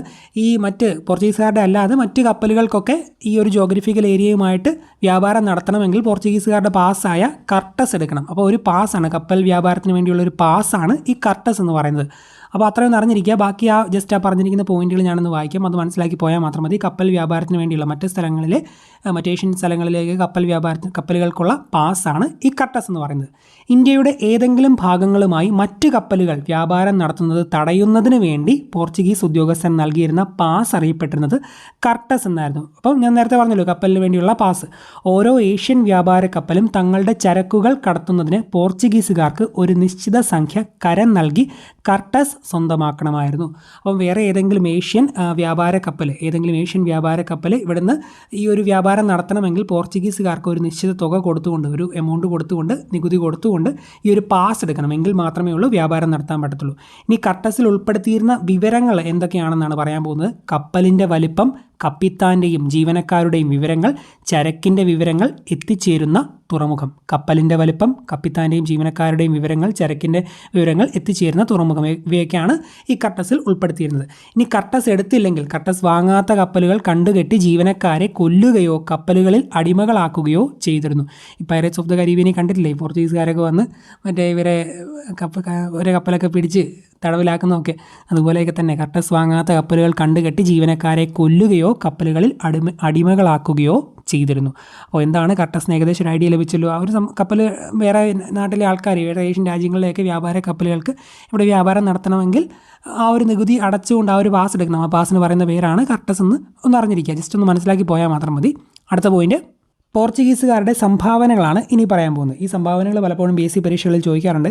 ഇനി അങ്ങോട്ട് പല ആൾക്കാരുടെയും സംഭാവനകൾ ഇങ്ങനെ മാറ്റി മറിച്ചുമൊക്കെ സ്റ്റേറ്റ്മെൻറ്റ് രൂപേണ തന്നിട്ട് ഇതാരുടെയാണ് അല്ലെങ്കിൽ ഏതൊക്കെയാണ് പോർച്ചുഗീസുകാരുടെ എന്നുള്ള രീതിയിലൊക്കെ ചോദ്യങ്ങൾ വരാം. അപ്പോൾ അതുകൊണ്ട് ഇത് നല്ല രീതിയിൽ മനസ്സിലാക്കി പൊക്കോണം. കൊച്ചിയിലും വൈപ്പിനിലും അച്ചടിശാല സ്ഥാപിച്ചത് പോർച്ചുഗീസുകാരാണ്. ഈ കൊച്ചി പോർച്ചുഗീസുകാരുടെ മെയിൻ ആണല്ലോ. അപ്പോൾ കൊച്ചിയിൽ അച്ചടിശാല സ്ഥാപിച്ചത് പോർച്ചുഗീസുകാരാണെന്ന് ഓർത്തിരിക്കാമല്ലോ. കൊച്ചിയിലും വൈപ്പിനിലും അച്ചടിശാല സ്ഥാപിച്ചത് പോർച്ചുഗീസുകാരാണ്. ഇനി ഇന്ത്യയിൽ അവർ കൊണ്ടുവന്ന കുറച്ച് സംഭവങ്ങളാണ് പറയാൻ പോകുന്നത്. ഇത് വളരെ പ്രധാനപ്പെട്ടതാണ്. ആദ്യം ഞാൻ ഓർത്ത് ഇത് കോഡ് വെച്ച് പറയാമെന്ന്. പിന്നെ എനിക്ക് തോന്നി കോഡ് വെച്ച് പറഞ്ഞാൽ ഒരുപാട് കോഡുകൾ ഇങ്ങനത്തെ കാര്യങ്ങൾക്ക് വെച്ചാൽ അത് കുറച്ച് ബുദ്ധിമുട്ടാകും. അതുകൊണ്ട് നിങ്ങൾ ചെയ്യേണ്ടത്, ഞാൻ ഈ പറയുന്ന കതിച്ചക്ക, പപ്പായ എന്നീ കാര്യങ്ങളൊക്കെ, എന്നീ പഴങ്ങളും സംഭവങ്ങളും ഒക്കെ നിങ്ങൾ ഇന്നിപ്പം ഞാൻ ഈ പറയുന്ന കൂട്ടത്തിൽ തന്നെ മനസ്സിലൊരു 3-4 പ്രാവശ്യം പറഞ്ഞ് പഠിച്ചു പോവുക. നാളെ ഒരു മിനിറ്റ് എടുത്ത് ഈ ഒരു സംഭവം ഒന്നുകൂടി ഒന്ന് വായിക്കുക. അതിൻ്റെ പിറ്റേ ദിവസം ഒന്ന് വായിക്കുക. അങ്ങനെ ഒരു 2-3 ദിവസം അല്ലെങ്കിൽ ഒരു 5 ദിവസം അടുപ്പിച്ച് വായിക്കുമ്പം പോർച്ചുഗീസുകാർ ഇന്ത്യയിൽ കൊണ്ടുവന്ന വിഭവങ്ങളൊക്കെ സിമ്പിളായിട്ട് നിങ്ങൾ പോർച്ചുഗീസുകാരുടെ തന്നെ ഏതാണെന്ന് ഐഡൻറ്റിഫൈ ചെയ്തോളും. ഓക്കെ, ഒന്നുകൂടെ പറയാം. കൈതച്ചക്ക, പപ്പായ, കശുവണ്ടി, പേരയ്ക്ക, വറ്റൽമുളക്, പുകയില, ആത്തിക്ക, മരച്ചീനി, റബ്ബർ എന്നിവ ഇന്ത്യയിൽ കൊണ്ടുവന്നത് പോർച്ചുഗീസുകാരാണ്. കൈതച്ചക്ക, പപ്പായ, കശുവണ്ടി, അതുപോലെ പേരയ്ക്ക, വറ്റൽമുളക്, പുകയില, ആത്തിക്ക, മരച്ചീനി, റബ്ബർ എന്നിവ ഇന്ത്യയിൽ കൊണ്ടുവന്നത് പോർച്ചുഗീസുകാരാണ്. കൈതച്ചക്ക, പപ്പായ, കശുവണ്ടി, ആ പേരുകൾ ശ്രദ്ധിച്ച് നോക്കുക. കൈതച്ചക്ക, പപ്പായ, കശുവണ്ടി, പേരയ്ക്ക, വറ്റൽമുളക്, പുകയില, ആത്തിക്ക, മരച്ചീനി, റബ്ബർ എന്നിവ പോർച്ചുഗീസുകാർ ഇന്ത്യയിൽ കൊണ്ടുവന്നു. പായിൽ തുടങ്ങുന്ന പപ്പായ, പേരയ്ക്ക, പുകയില 3 പോർച്ചുഗീസുകാർ കൊണ്ടുവന്നു. അതുപോലെ തന്നെ കൈതച്ചക്ക, കശുവണ്ടി, കായൽ തുടങ്ങുന്ന 2 കൈതച്ചക്ക, കശുവണ്ടി, പിന്നെ വറ്റൽമുളക്, ആത്തിക്ക, മരച്ചീനി, റബ്ബർ എന്നിവ ഇന്ത്യയിൽ കൊണ്ടുവന്നത് പോർച്ചുഗീസുകാരാണ്. ക്രിസ്ത്യൻ കലാരൂപമായ ചവിട്ട് നാടകം കേരളത്തിൽ പ്രചരിപ്പിച്ചത് പോർച്ചുഗീസുകാരാണ്. പോരെന്ന് പറഞ്ഞാൽ യുദ്ധമൊക്കെ ആണല്ലോ, യുദ്ധത്തിൽ അല്ലെങ്കിൽ അടി ഉണ്ടാക്കുമ്പോഴൊക്കെ ആണല്ലോ ചവിട്ടുന്നത്. സോ ചവിട്ട്, പോർച്ചുഗീസ്, ചവിട്ട് നാടകം കണക്ട് ചെയ്യാമല്ലോ. ക്രിസ്ത്യൻ കലാരൂപമായ ചവിട്ട് നാടകം കേരളത്തിൽ പ്രചരിപ്പിച്ചത് പോർച്ചുഗീസുകാരാണെന്ന് ആ രീതിയിൽ ഓർത്തിരിക്കാമല്ലോ. ക്രിസ്ത്യൻ കലാരൂപമായ ചവിട്ട് നാടകം കേരളത്തിൽ പ്രചരിപ്പിച്ചത് പോർച്ചുഗീസുകാരാണ്. ചവിട്ട് നാടകത്തെ ഒരു ജനകീയ കലയായി ഉയർത്തിക്കൊണ്ടുവന്നതും പോർച്ചുഗീസുകാർ തന്നെയാണ്. ചവിട്ട് നാടകത്തെ ഇവരൊരു ജനകീയ കലയായി ഉയർത്തിക്കൊണ്ടുവന്നു. ഇന്ത്യയിൽ ആദ്യമായി യൂറോപ്യൻ സ്കൂൾ കൊച്ചിയിൽ ആരംഭിച്ചത് പോർച്ചുഗീസുകാരാണ്. എന്തായാലും കൊച്ചിയിൽ യൂറോപ്യൻ സ്കൂൾ ഇന്ത്യയിൽ ആദ്യമായി ആരംഭിച്ചത് സിമ്പിളായിട്ട് അത് ആദ്യമായിട്ട് വന്ന പോർച്ചുഗീസുകാരായതുകൊണ്ട് അങ്ങനെ ഒരു പോയിന്റ് വെച്ച് കണക്ട് ചെയ്യാമല്ലോ.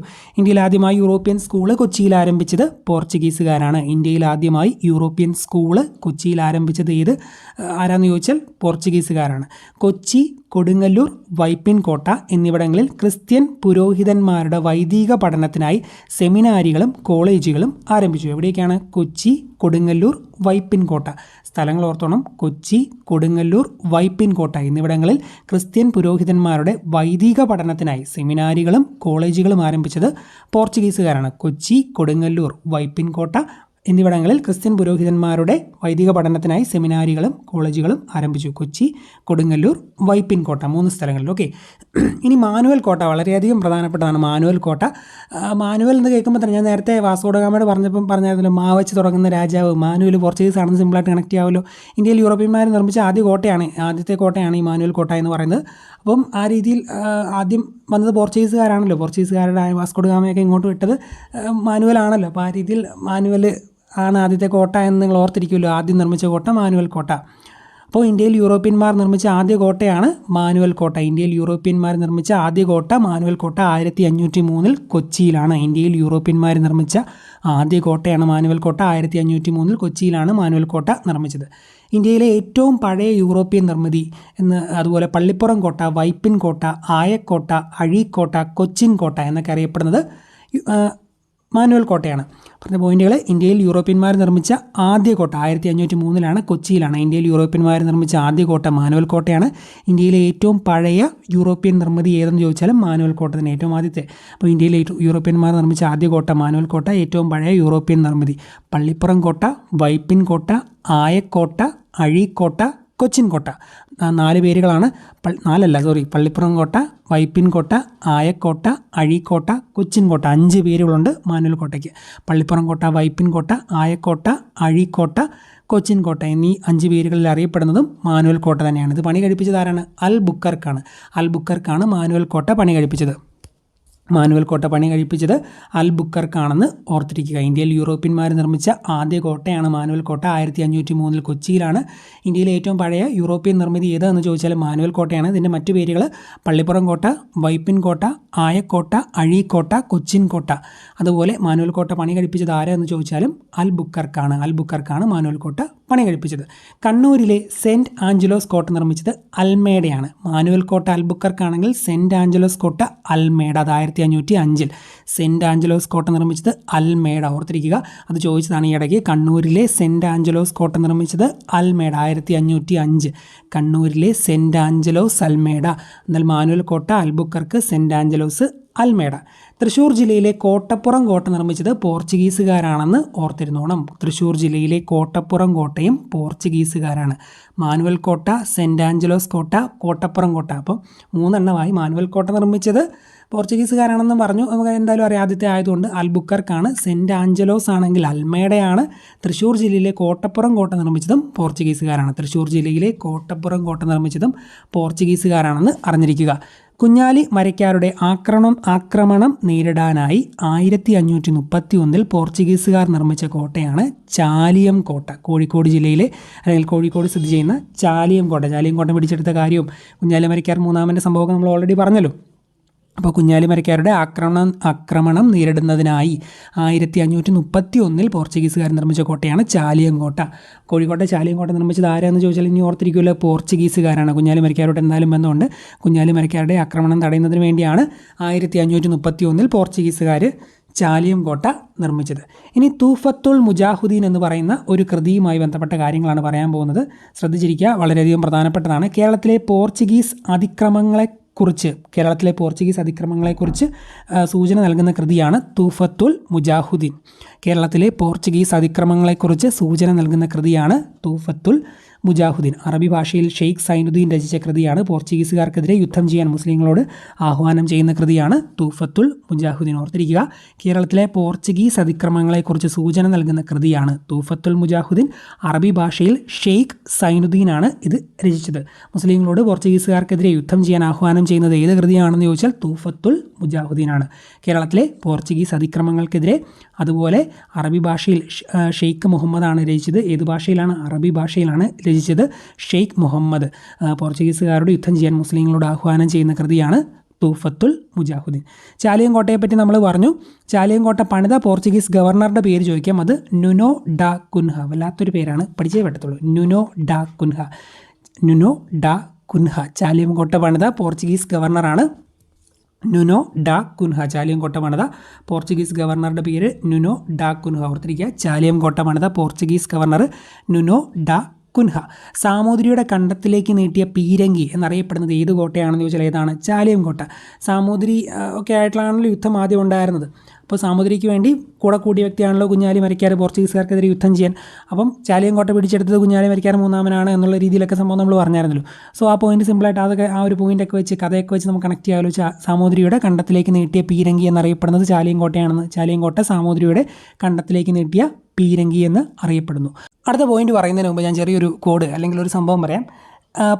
പോരെന്ന വാക്കിൻ്റെ അർത്ഥം യുദ്ധം അല്ലെങ്കിൽ അടി ഉണ്ടാക്കുക എന്നൊക്കെയാണല്ലോ. പോരടിക്കുന്നത് ഗോദയിലാണെന്ന് ഓർത്തേ. പോരടിക്കുന്നത് ഗോദയിലാണ്. ഗോദ എന്ന് പറയുന്നത് ഗുസ്തിക്ക് വേണ്ടിയുള്ള ഒരു സ്ഥലമാണല്ലോ ഗോദ. പോരടിക്കുന്നത് ഗോദയിലാണ്. ഗോദയിൽ ഇറങ്ങിയാൽ ഫ്രണ്ട്സ് ആണെങ്കിലും അവർ തമ്മിൽ പോരടിക്കും. ഫ്രണ്ട്സ് ആണെങ്കിലും ഗോദയിൽ ഇറങ്ങിയാൽ പോരടിക്കും. ഇനി രാജ്യങ്ങളാണെങ്കിൽ അവർ തമ്മിൽ ബോംബിടും. രാജ്യങ്ങൾ ഗോദയിൽ ഇറങ്ങിയാൽ അവർ തമ്മിൽ ബോംബിടും എന്ന് ഓർത്തി. അങ്ങോട്ടും ഇങ്ങോട്ടും ബോംബിടും. പറഞ്ഞ പോയിന്റുകൾ പോരടിക്കും, പോർച്ചുഗീസിലേക്ക് കണക്ട് ചെയ്യാം. പോരടിക്കുന്നത് ഗോദയിലാണെന്ന് പറഞ്ഞല്ലോ. ഗോതിക് ശൈലിയിലേക്ക് എത്താം. ഗോതിക് ശൈലി. ഈ ഫ്രണ്ട്സ് എന്ന് പറഞ്ഞല്ലോ, ഫ്രണ്ട്സിൽ നിന്ന് ഫ്രാൻസിസിലേക്ക് എത്താം. ബോംബിടുമെന്ന് പറഞ്ഞല്ലോ, ബോം ജീസസിലേക്കും എത്താമല്ലോ. പറഞ്ഞ പോയിന്റുകളെല്ലാം എന്തിനാണെന്ന് അടുത്ത കാര്യങ്ങൾ പറയുമ്പോൾ നിങ്ങൾക്ക് മനസ്സിലാവും. 16-ാം നൂറ്റാണ്ടിൽ പോർച്ചുഗീസുകാർ ഇന്ത്യയിൽ പരിചയപ്പെടുത്തിയ വാസ്തുവിദ്യാ ശൈലിയാണ് ഗോതിക് ശൈലി. 16-ാം നൂറ്റാണ്ടിൽ പോർച്ചുഗീസുകാർ ഇന്ത്യയിൽ പരിചയപ്പെടുത്തിയ വാസ്തുവിദ്യാ ശൈലിയാണ് ഗോതിക് ശൈലി. ഈ ഗോതിക് ശൈലിയിൽ നിർമ്മിച്ച പള്ളികളാണ് സെൻറ്റ് ഫ്രാൻസിസ് പള്ളിയും അതുപോലെ ബോം ജീസസ് പള്ളിയും. കൊച്ചിയിലെ സെൻറ്റ് ഫ്രാൻസിസ് പള്ളിയും അതുപോലെ ഗോവയിലെ ബോം ജീസസ് പള്ളിയും. അപ്പോൾ പോർച്ചുഗീസുകാരാണ് ഗോതിക് ശൈലി ഇന്ത്യയിൽ പരിചയപ്പെടുത്തിയത്. ഈ ശൈലിയിൽ പണി കഴിപ്പിച്ച പള്ളികളാണ് സെൻറ്റ് ഫ്രാൻസിസ് പള്ളിയും അതുപോലെ ബോം ജീസസ് പള്ളിയും. സെൻറ്റ് ഫ്രാൻസിസ് പള്ളി കൊച്ചിയിലാണ്, ബോം ജീസസ് പള്ളി ഗോവയിലാണെന്നും അറിഞ്ഞിരിക്കുക. ഈ സെൻറ്റ് ഫ്രാൻസിസ് പള്ളിയാണ് പോർച്ചുഗീസുകാർ ഇന്ത്യയിൽ നിർമ്മിച്ച ആദ്യ പള്ളി. കൊച്ചിയിലെ സെൻറ്റ് ഫ്രാൻസിസ് പള്ളിയാണ് പോർച്ചുഗീസുകാർ ഇന്ത്യയിൽ നിർമ്മിച്ച ആദ്യ പള്ളി എന്നും അറിഞ്ഞിരിക്കുക. ഓക്കെ. കേരളത്തിൽ പോർച്ചുഗീസുകാർ സ്ഥാപിച്ച ആദ്യ സെമിനാരി സ്ഥിതി ചെയ്യുന്നത് വരാപ്പുഴയിലാണ് കേരളത്തിൽ പോർച്ചുഗീസുകാർ സ്ഥാപിച്ച ആദ്യ സെമിനാരി സ്ഥിതി ചെയ്യുന്നത്. കേരളത്തിൽ പോർച്ചുഗീസുകാർ സ്ഥാപിച്ച ആദ്യ സെമിനാരി സ്ഥിതി ചെയ്യുന്നത് എവിടെയെന്ന് ചോദിച്ചാൽ വരാപ്പുഴയിലാണെന്ന് ഓർത്തിരിക്കുക. അടുത്തത് മട്ടാഞ്ചേരി പാലസുമായി ബന്ധപ്പെട്ട കാര്യമാണ് പറയാൻ പോകുന്നത്. കൊച്ചി രാജാവായിരുന്ന വീര കേരളവർമ്മയ്ക്ക് പോർച്ചുഗീസുകാർ നിർമ്മിച്ച് നൽകിയ കൊട്ടാരമായിരുന്നു മട്ടാഞ്ചേരി പാലസ്. ഇത് 1555 നിർമ്മിച്ച് നൽകിയത്. മട്ടാഞ്ചേരി പാലസ് നിർമ്മിച്ച് നൽകിയത് 1555. പിൽക്കാലത്ത് ഇത് ഡച്ചുകാർ ഒന്ന് റിനോവേറ്റ് ചെയ്തു പുതുക്കി പണിതു. അതേ തുടർന്ന് ഡച്ച് കൊട്ടാരമെന്ന് അറിയപ്പെട്ടു. 1663 ഡച്ചുകാർ പുതുക്കി പണിതത്. അതോടെ ഡച്ച് കൊട്ടാരമെന്ന് അറിയപ്പെട്ടു. അപ്പോൾ ഓർത്തിരിക്കുക, കൊച്ചി രാജാവായിരുന്ന വീര കേരളവർമ്മയ്ക്ക് പോർച്ചുഗീസുകാർ നൽകിയ കൊട്ടാരമാണ് മട്ടാഞ്ചേരി പാലസ്. വർഷം 1555. 1663 ഡച്ചുകാർ പുതുക്കി പണിതു. അതേ തുടർന്ന് ഇത് ഡച്ച് കൊട്ടാരമെന്ന് അറിയപ്പെട്ടു. ഓക്കെ. അപ്പോൾ മട്ടാഞ്ചേരി പാലസ് ഡച്ച് കൊട്ടാരമെന്നും അറിയപ്പെടുന്നു. പോർച്ചുഗീസുകാർ കൊച്ചി രാജാവായിരുന്ന വീര കേരളവർമ്മയ്ക്ക് 1555 നിർമ്മിച്ചു കൊടുത്തതാണ് അല്ലെങ്കിൽ നൽകിയതാണ് മട്ടാഞ്ചേരി പാലസ്. ഡച്ചുകാർ പിന്നീട് പുതുക്കി പണിതുകൊണ്ട് ഡച്ച് കൊട്ടാരമെന്നും അറിയപ്പെടുന്നു. ഓക്കെ. ഡച്ചുകാരെ പറ്റി ഇനി നമ്മൾ പഠിക്കാൻ പോകുന്നുള്ളൂ. അടുത്ത പോയിന്റ്, അടുത്തത് 2 ട്വിസ്റ്റിംഗ് ഫാക്റ്റാണ് അല്ലെങ്കിൽ കൺഫ്യൂഷൻ വരുന്ന സാമൂതിരി ഒപ്പുവെച്ച 2 ഉടമ്പടികളാണ്. 1513 1540 കണ്ണൂർ സന്ധിയും പൊന്നാനി സന്ധിയും. 1513 കണ്ണൂർ സന്ധി, 1540 പൊന്നാനി സന്ധി. 1513 കണ്ണൂർ സന്ധി, 1540 പൊന്നാനി സന്ധി. പോർച്ചുഗീസുകാരും കോഴിക്കോട് സാമൂതിരിയും 13 ഒപ്പുവെച്ചത് കണ്ണൂർ സന്ധി. പോർച്ചുഗീസുകാരും കോഴിക്കോട് സാമൂതിരിയും 40 ഒപ്പുവെച്ചത് പൊന്നാനി സന്ധി. 1513 കണ്ണൂർ സന്ധി, 1540 പൊന്നാനി സന്ധി. 13 കണ്ണൂർ സന്ധി, 40 പൊന്നാനി സന്ധി. ഓക്കെ. പോർച്ചുഗീസുകാരെ കൂടാതെ ഡച്ചുകാരും ഇംഗ്ലീഷുകാരും ഫ്രഞ്ചുകാരും വ്യാപാര കുത്തക നേടിയെടുക്കുന്നതിന് പരസ്പരം മത്സരിച്ചിരുന്നു. പോർച്ചുഗീസുകാരെ കൂടാതെ ഡച്ചുകാരും ഇംഗ്ലീഷുകാരും ഫ്രഞ്ചുകാരും വ്യാപാര കുത്തക നേടിയെടുക്കുന്നതിന് പരസ്പരം മത്സരിച്ചിരുന്നു. ഇവർ ഈ മത്സരങ്ങൾ നടത്തിയത് കുരുമുളകിന് വേണ്ടിയായിരുന്നു. ഈ പോർച്ചുഗീസുകാരും ഫ്രഞ്ചുകാരും ഡച്ചുകാരും ഒക്കെ മത്സരം നടത്തിയതെല്ലാം കുരുമുളകിന് വേണ്ടിയായിരുന്നുവെന്നും അറിഞ്ഞിരിക്കുക. ജസ്റ്റ് ചരിത്രമാണ് അതൊക്കെ ഒന്ന് അറിഞ്ഞിരിക്കുക. ഇനി പോർച്ചുഗീസുകാരിൽ നിന്ന് മലയാളത്തിലേക്ക് ലഭിച്ച കുറച്ച് പദങ്ങളുണ്ട്. ഈ പദങ്ങൾ നിങ്ങൾ പഠിച്ച് തന്നെ പോകണം. ഇത് PSC പരീക്ഷകളിൽ ചോദിക്കാറുണ്ട്. പക്ഷേ ഒറ്റയടിക്ക് പഠിച്ചാൽ ഞാൻ നേരത്തെ പറഞ്ഞ പോലെ നമ്മൾ മറന്നു പോകും. അതുകൊണ്ട് ഇപ്പോൾ ഞാൻ ഈ പറയുന്ന കൂട്ടത്തിൽ ഇതെല്ലാം കൂടെ മനസ്സിൽ പറഞ്ഞു പോവുക. ആ കൂട്ടത്തിൽ തന്നെ പറ്റാവുന്ന അത്രയും പോർച്ചുഗീസുമാരുമായിട്ട് കണക്ട് ചെയ്ത് എന്തെങ്കിലും നമ്മൾ കണക്ഷൻ വെച്ച് ഞാൻ കണക്ഷനൊക്കെ പറയാം. ബാക്കിയുള്ളവ ഞാൻ പറഞ്ഞ പോലെ ഡെയിലി ഒരു മിനിറ്റൊക്കെ വെച്ച് ഒന്ന് നോക്കുവാണെങ്കിൽ സിമ്പിളായിട്ട് 5 ദിവസം കൊണ്ടെല്ലാം പോർച്ചുഗീസുകാരുടെ പദങ്ങളാണെന്ന് നിങ്ങളുടെ മനസ്സിലങ്ങ് പതിഞ്ഞോളും. അപ്പോൾ പദങ്ങൾ ലേലം, ഫാക്ടറി, മുറം. ഈ ലേലം എന്ന് പറഞ്ഞാൽ ലേലത്തിൻ്റെ സമയത്ത് ഇങ്ങനെ 30,000 35,000 എന്ന് മാറി ഓരോരുത്തർ കൂടുതൽ തുക വിളിക്കുന്ന സംഭവമാണല്ലോ ലേലം എന്ന് പറയുന്നത്. അപ്പോൾ ലേലത്തിന് ഒരു പോര് പോലെയല്ലേ, ഇപ്പോൾ ഒരു തമ്മിൽ ഒരു യുദ്ധം പോലെയാണ് ഈ ലേലം നടക്കുന്നത് അല്ലേ. അപ്പോൾ ലേലം പോരുമായിട്ട് കണക്ട് ചെയ്ത് പോർച്ചുഗീസുകാരാണ് ലേലം എന്ന് പറയാമല്ലോ. ഫാക്ടറിയും പോർച്ചുഗീസുകാരെയാണ്. ഫാക്ടറി എന്ന പദം നൽകിയതും പോർച്ചുഗീസുകാരാണ്. മുറവും പോർച്ചുഗീസുകാരെയാണ്. പതക്കം, കൊന്ത, കുമ്പസാരം, വികാരി, ആദ്യം പറഞ്ഞ 4 പറയാം. ലേലം, ഫാക്ടറി, മുറം, പതക്കം. ലേലം പോരുമായിട്ട് കണക്ട് ചെയ്ത് ലേലം ഓർത്തിരിക്കാം. ഫാക്ടറികൾക്ക് വേണ്ടിയാണല്ലോ, ഇപ്പോൾ എന്താ പറയുക, ഇപ്പം തോക്കൊക്കെ ഉണ്ടാക്കുന്ന ഫാക്ടറിയൊക്കെ ഉണ്ടെങ്കിൽ അവിടെ പിടിച്ചെടുക്കാൻ വേണ്ടി പോരൊക്കെ നടക്കും. ഇപ്പോൾ ഈയിടെ തന്നെ ഉക്രൈനിലെ യുദ്ധത്തിൽ അവരുടെ മെയിൻ ഫാക്ടറിയുടെ ചുറ്റും റഷ്യക്കാരൊക്കെ വളഞ്ഞ് വലിയ വിഷയമൊക്കെ ആയിരുന്നല്ലോ. ഫാക്ടറിയിൽ നിന്ന് അങ്ങോട്ടും കൊണ്ടുപോകാൻ പറ്റത്തില്ല, ഇങ്ങോട്ടും കൊണ്ടുവരാൻ പറ്റത്തില്ല, ആ രീതിയിൽ സൈനികരെയൊക്കെ അതിനകത്ത് ഉൾപ്പെടുത്തി. അപ്പോൾ ആ രീതിയിൽ ഫാക്ടറികൾക്ക് വേണ്ടിയും പോര് നടക്കും. ഫാക്ടറിയും പോർച്ചുഗീസുകാരുമായിട്ട് ആ രീതിയിൽ കണക്ട് ചെയ്യാം. ലേലം, ഫാക്ടറി. പിന്നെ മുറം, പതക്കം. ഇത് രണ്ടും പോർച്ചുഗീസുകാരുടെ പദങ്ങളാണ്. പോർച്ചുഗീസുകാരിൽ നിന്നും മലയാളത്തിലേക്ക് ലഭിച്ച പദങ്ങളാണ് മുറവും പതക്കവും. കൊന്ത, കുമ്പസാരം, വികാരി, ചാവി. കൊന്ത, കുമ്പസാരം, വികാരി. അത് 3 കണക്ട് ചെയ്ത് പഠിക്കും. കൊന്ത, കുമ്പസാരം, വികാരി.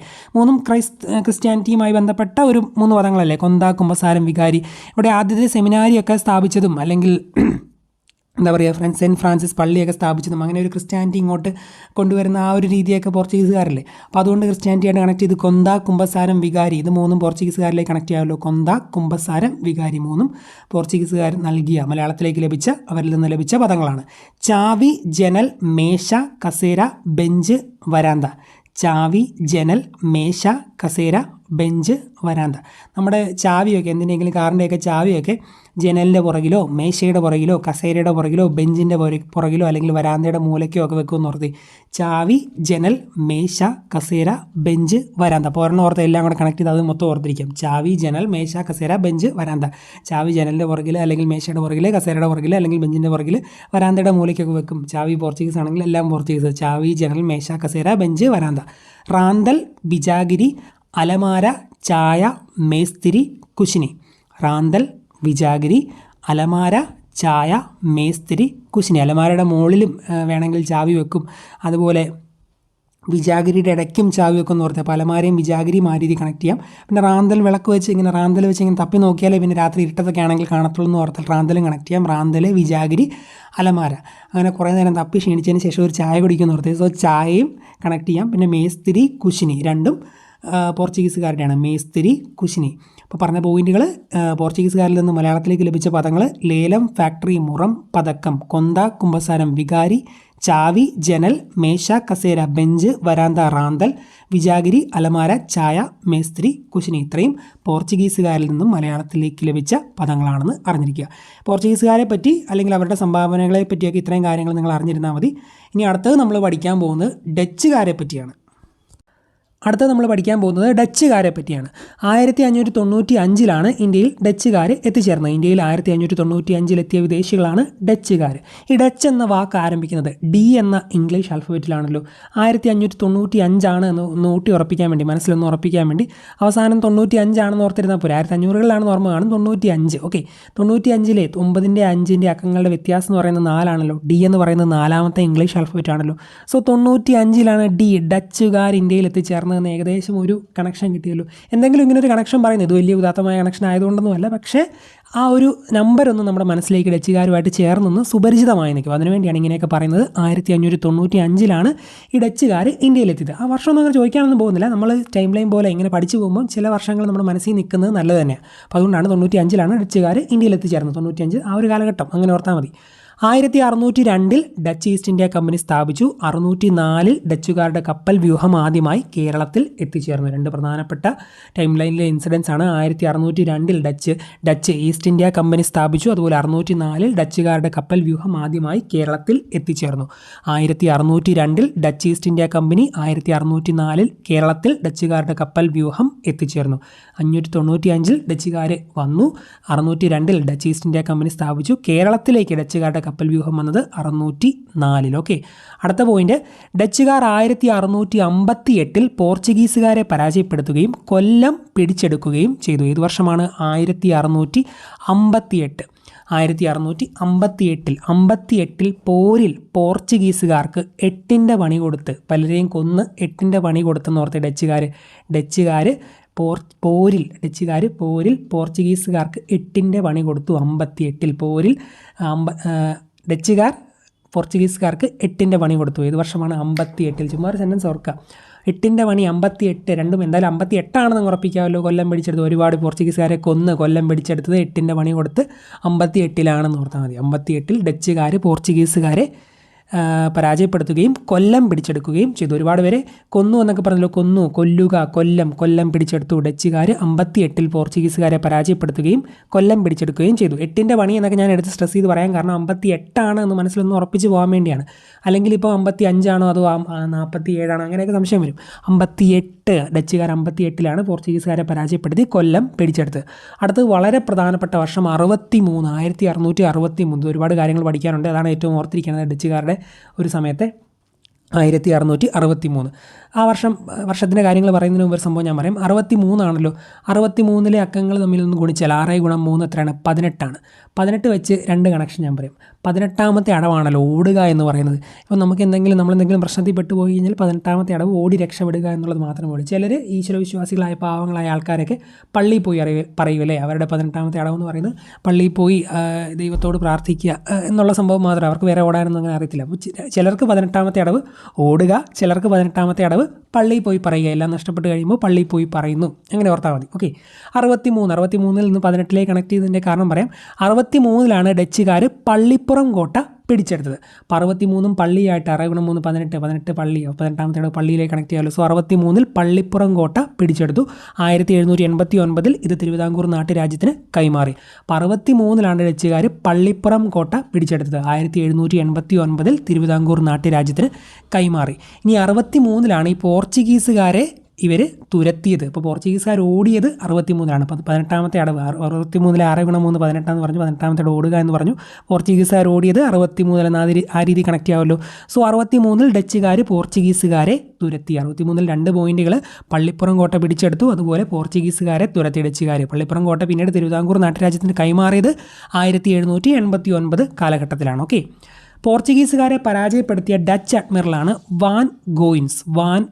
പോർച്ചുഗീസുകാരെ പരാജയപ്പെടുത്തിയ ഡച്ച് അഡ്മിറൽ ആരാന്ന് ചോദിച്ചാൽ വാൻ ഗോയിൻസ്. ഒരുപാട് പേരെ വാനെ കയറ്റി നാട് കടത്തിയെന്ന് ഓർത്ത് 63 പോർച്ചുഗീസുകാരെ. അപ്പം വാൻ ഗോയിൻസ് എന്ന് കണക്ട് ചെയ്യാമല്ലോ. വാനെ കയറ്റി വാൻ ഗോയിൻസ്. പോർച്ചുഗീസുകാരെ പരാജയപ്പെടുത്തിയ ഡച്ച് അഡ്മിറലാണ് വാൻ ഗോയിൻസ്. ഇനി ഡച്ചുകാർ പോർച്ചുഗീസുകാരിൽ നിന്നും കൊച്ചി പിടിച്ചെടുത്ത വർഷം ഏതെന്ന് ചോദിച്ചാലും 1663. ഡച്ചുകാർ പോർച്ചുഗീസുകാരിൽ നിന്നും കൊച്ചി പിടിച്ചെടുത്ത വർഷം 1663. എന്തായാലും തുരത്തിയ വർഷം തന്നെ കൊച്ചി പിടിച്ചെടുക്കുമല്ലോ. അപ്പോൾ 1663 പോർച്ചുഗീസുകാരിൽ നിന്നും ഡച്ചുകാർ കൊച്ചി പിടിച്ചെടുത്തു. ഓക്കെ. 1663 ഡച്ചുകാർ സെൻറ്റ് ആഞ്ചലോസ് കോട്ട പിടിച്ചെടുക്കുകയും പുതുക്കി പണിയുകയും ചെയ്തു. അപ്പോൾ സെൻറ്റ് ആഞ്ചലോസ് കോട്ട പിടിച്ചെടുത്തത് ഏത് വർഷമാണെന്ന് ചോദിച്ചാലും തുരത്തിയ വർഷം തന്നെ 1663 ഡച്ചുകാർ സെൻറ്റ് ആഞ്ചലോസ് കോട്ട പിടിച്ചെടുക്കുകയും പുതുക്കി പണിയുകയും ചെയ്തു. ഓർത്തിരിക്കുക, 1663 ഡച്ചുകാർ സെൻറ്റ് ആഞ്ചലോസ് കോട്ട പിടിച്ചെടുക്കുകയും പുതുക്കി പണിയുകയും ചെയ്തു. കോഴിക്കോട് സാമൂതിരിയും ഡച്ചുകാരും തമ്മിൽ ഒപ്പുവെച്ച സന്ധിയാണ് അഴീക്കോട് സന്ധി. 1661 കോഴിക്കോട് സാമൂതിരിയും ഡച്ചുകാരും തമ്മിൽ ഒപ്പുവെച്ച സന്ധിയുടെ പേര് അഴീക്കോട് സന്ധി. വർഷം 1661. കോഴി അല്ലെങ്കിൽ ചിക്കൻ അടച്ചു വെച്ചില്ലെങ്കിൽ അത് അഴുകിപ്പോകുന്നോർത്തെ. കുറേ ദിവസം അടച്ച് വെക്കാതെ അടച്ച് ഫ്രീസറിലോ ഫ്രിഡ്ജിലോ ഒന്നും വെക്കാതിരുന്നാൽ അത് അഴുകിപ്പോകുന്നോർത്തെ. കോഴി അടച്ചു വെച്ചില്ലെങ്കിൽ കോഴിക്കോട് ഡച്ച് അഴുകിപ്പോവും. അഴീക്കോട്. കോഴിക്കോട് സാമൂതിരിയും ഡച്ചുകാരും തമ്മിൽ ഒപ്പുവെച്ച സന്ധി അഴീക്കോട് സന്ധി എന്ന് കണക്ട് ചെയ്യാമല്ലോ. കോഴി അടച്ചു വെച്ചില്ലെങ്കിൽ അഴുകിപ്പോവും. കോഴിക്കോട് സാമൂതിരിയും ഡച്ചുകാരും തമ്മിൽ ഒപ്പുവെച്ച സന്ധിയാണ് അഴീക്കോട് സന്ധി. 1661 കോഴിക്കോട് സാമൂതിരിയും ഡച്ചുകാരും തമ്മിൽ ഒപ്പുവെച്ച സന്ധിയാണ് അഴീക്കോട് സന്ധി. ഓക്കെ. അടുത്ത പോയിന്റ്, പുറക്കാട് കായംകുളം എന്നീ പ്രദേശത്തെ മുഖ്യന്മാരുമായാണ് ഡച്ചുകാർ കരാറിലേർപ്പെട്ടത്. പുറക്കാട് കായംകുളം എന്നീ പ്രദേശത്തെ മുഖ്യന്മാരുമായിട്ടാണ് ഡച്ചുകാർ കരാറിലേർപ്പെട്ടത്. കൊച്ചി, കൊല്ലം എന്നിവയാണ് ഡച്ചുകാരുടെ കേരളത്തിലെ പ്രധാന വാണിജ്യ കേന്ദ്രങ്ങൾ. കൊല്ലം ഓർത്തോണം.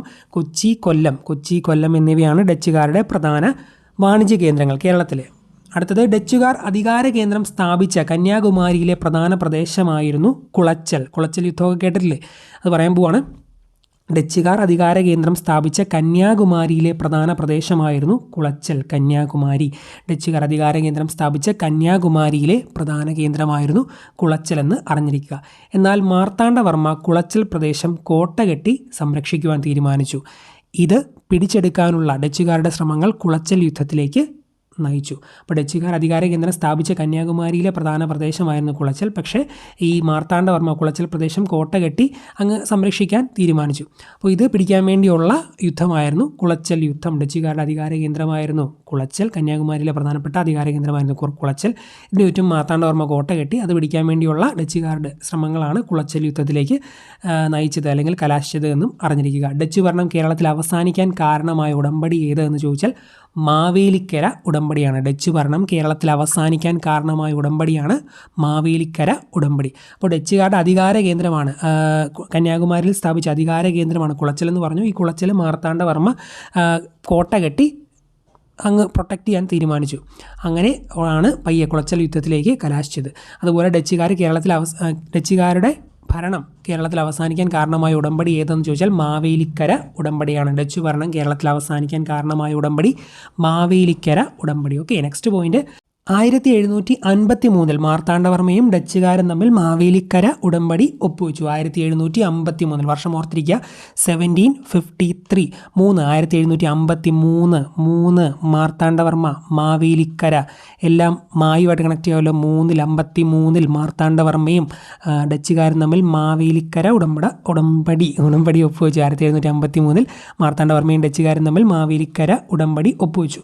മാവേലിക്കര ഉടമ്പടി വഴി തിരുവിതാംകൂറിൻ്റെ ആഭ്യന്തര കാര്യത്തിൽ ഡച്ചുകാർ ഇടപെടരുത് എന്നും തിരുവിതാംകൂർ മറ്റു രാജ്യങ്ങളുമായി യുദ്ധത്തിന് പുറപ്പെട്ടാൽ ഡച്ചുകാർ നിഷ്പക്ഷത പാലിക്കണമെന്നും വ്യവസ്ഥ ചെയ്തു. അപ്പോൾ 1753 മാർത്താണ്ഡവർമ്മയും ഡച്ചുകാരും മാവേലിക്കര ഉടമ്പടി ഒപ്പുവെച്ചത്. ഡച്ചുകാരിൽ നിന്നും 789 ധർമ്മരാജാവ് വിലയ്ക്ക് വാങ്ങിയ കോട്ടകളാണ് കൊടുങ്ങല്ലൂർ കോട്ടയും പള്ളിപ്പുറം കോട്ടയും. 789 ഡച്ചുകാരിൽ നിന്നും 789 ധർമ്മരാജാവ് വിലയ്ക്ക് വാങ്ങിയ കോട്ടകളാണ് കൊടുങ്ങല്ലൂർ കോട്ടയും പള്ളിപ്പുറം കോട്ടയും എന്നും അറിഞ്ഞിരിക്കുക. ഡച്ചുകാരിൽ നിന്നും 1789 ധർമ്മരാജാവ് വിലയ്ക്ക് വാങ്ങിയ കോട്ടകളാണ് കൊടുങ്ങല്ലൂർ കോട്ട, പള്ളിപ്പുറം കോട്ട. ഓക്കെ, ഡച്ചുകാരുടെ പ്രധാന സംഭാവനകളാണ് ഇനി പറയാൻ പോകുന്നത്. ഈ സംഭാവനകൾ പലപ്പോഴും ബേസിക് പരീക്ഷകളിൽ ചോദിക്കാറുണ്ട്. സ്റ്റേറ്റ്മെൻറ്റ് വേണം ഇനിയും ചോദിക്കാനൊക്കെ സാധ്യതയുണ്ട്. അതുകൊണ്ട് ഇമ്പോർട്ടൻ്റ് ആയിട്ട് തന്നെ പഠിച്ചു പോകണം. ചെറിയ കണക്ഷനൊക്കെ ഞാൻ പറയും, ആ പറയുന്ന കൂട്ടത്തിൽ തന്നെ അങ്ങ് കണക്ട് ചെയ്ത് പഠിച്ചോണം. ഓക്കെ, അപ്പോൾ ആദ്യം ഉപ്പ് നിർമ്മാണം കണക്ട് ചെയ്യാൻ വേണ്ടി ഞാൻ ഒരു സംഭവം പറയും. ഡച്ച് എന്നാണല്ലോ പറയുന്നത്. ഡച്ച് അടച്ചു വെക്കുക, നമ്മൾ ഭക്ഷണമൊക്കെ അടച്ചു വെക്കത്തില്ല, അതുപോലെ അടച്ചു വെക്കുന്ന ഒരു സംഭവമായിട്ട് കണക്ട് ചെയ്യാം. ഇപ്പം ഉപ്പ് നമ്മൾ ഏതെങ്കിലും പാത്രത്തിൽ ഇട്ടിട്ട് അടച്ചു വെക്കുമല്ലോ. ഉപ്പ് അടച്ചു വെക്കുന്നത് ഇമാജിൻ ചെയ്യുക. ഉപ്പ് അടച്ചു വെക്കും, ഉപ്പ് അടച്ച്, ഉപ്പ് ഡച്ച്, ഉപ്പ് നിർമ്മാണം ഡച്ചാണെന്ന് ഓർത്തിരിക്കാമല്ലോ. ഉപ്പ് നിർമ്മാണം ഡച്ച്. അതുപോലെ തുണിക്ക് ചായം മുക്കൽ. തുണി സാധാരണ നമ്മൾ സോപ്പ് പൊടിയിലിട്ട് മുക്കി വെക്കത്തില്ലേ കുറച്ച് നേരം, അതും അടച്ചു വെക്കുവാണല്ലോ. തുണി സോപ്പ് പൊടിയിലിട്ട് മുക്കി വെക്കുന്നത് അടച്ചാണ്. തുണിക്ക് ചായം മുക്കുന്നതും അടച്ചാണ്. തുണിക്ക് ചായം മുക്കൽ അടച്ച്, ഡച്ച്. തുണിക്ക് ചായം മുക്കൽ ഡച്ച്. ഉപ്പ് നിർമ്മാണം ഡച്ച്, തുണിക്ക് ചായം മുക്കൽ ഡച്ച്. തെങ്ങ് കൃഷിക്ക് പ്രത്യേക പ്രോത്സാഹനവും മെച്ചപ്പെട്ട തൈകളുടെ വിതരണവും.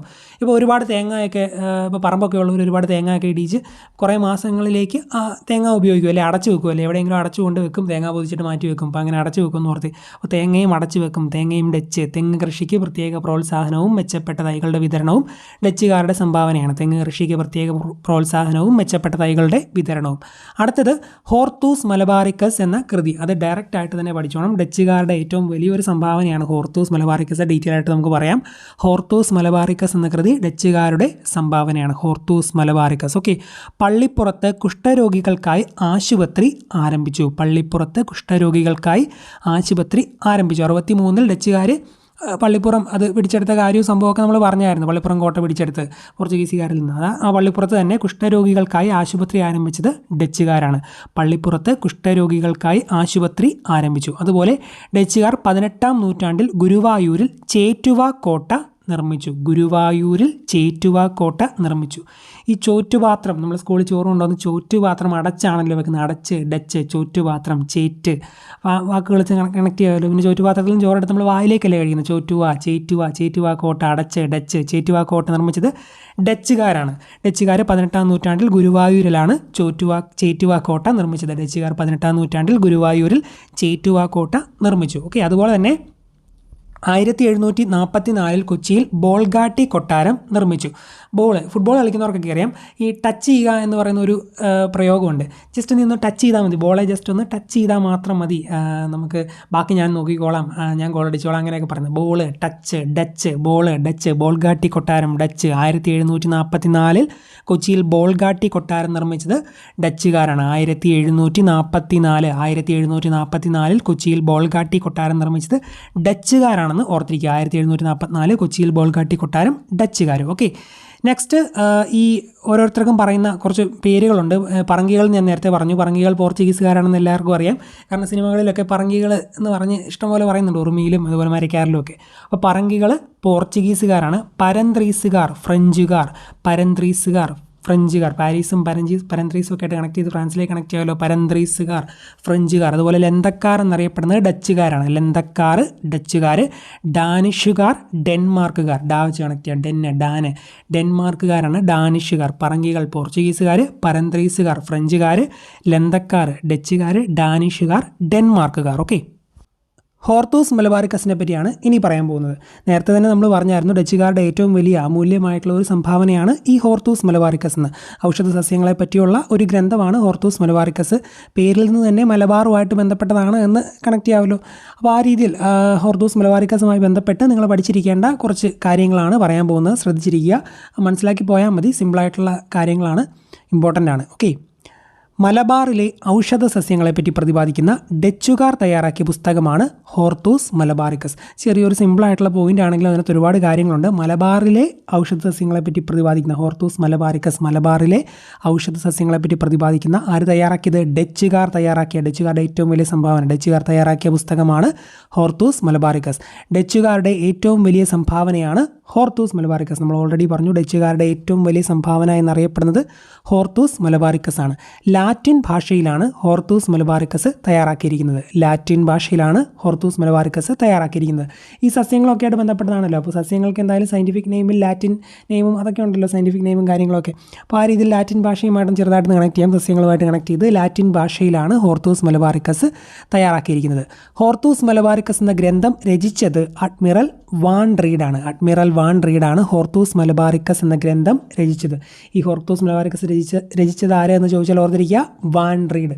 ഒരുപാട് റീഡ് ചെയ്യുന്ന, വായിക്കുന്ന ആൾക്ക് മാത്രമല്ലേ ഉള്ളൂ ഇത്രയും വലിയ അമൂല്യമായിട്ടുള്ള ഗ്രന്ഥമൊക്കെ എഴുതാൻ പറ്റത്തുള്ളൂ. സോ ഒരുപാട് റീഡ് ചെയ്യുന്ന, വാനിലൊക്കെ പോകുമ്പോഴും റീഡ് ചെയ്യുന്ന വാൻ റീഡാണ് ഹോർത്തൂസ് മലബാറിക്കസ് എഴുതിയെന്ന് ഓർത്തി.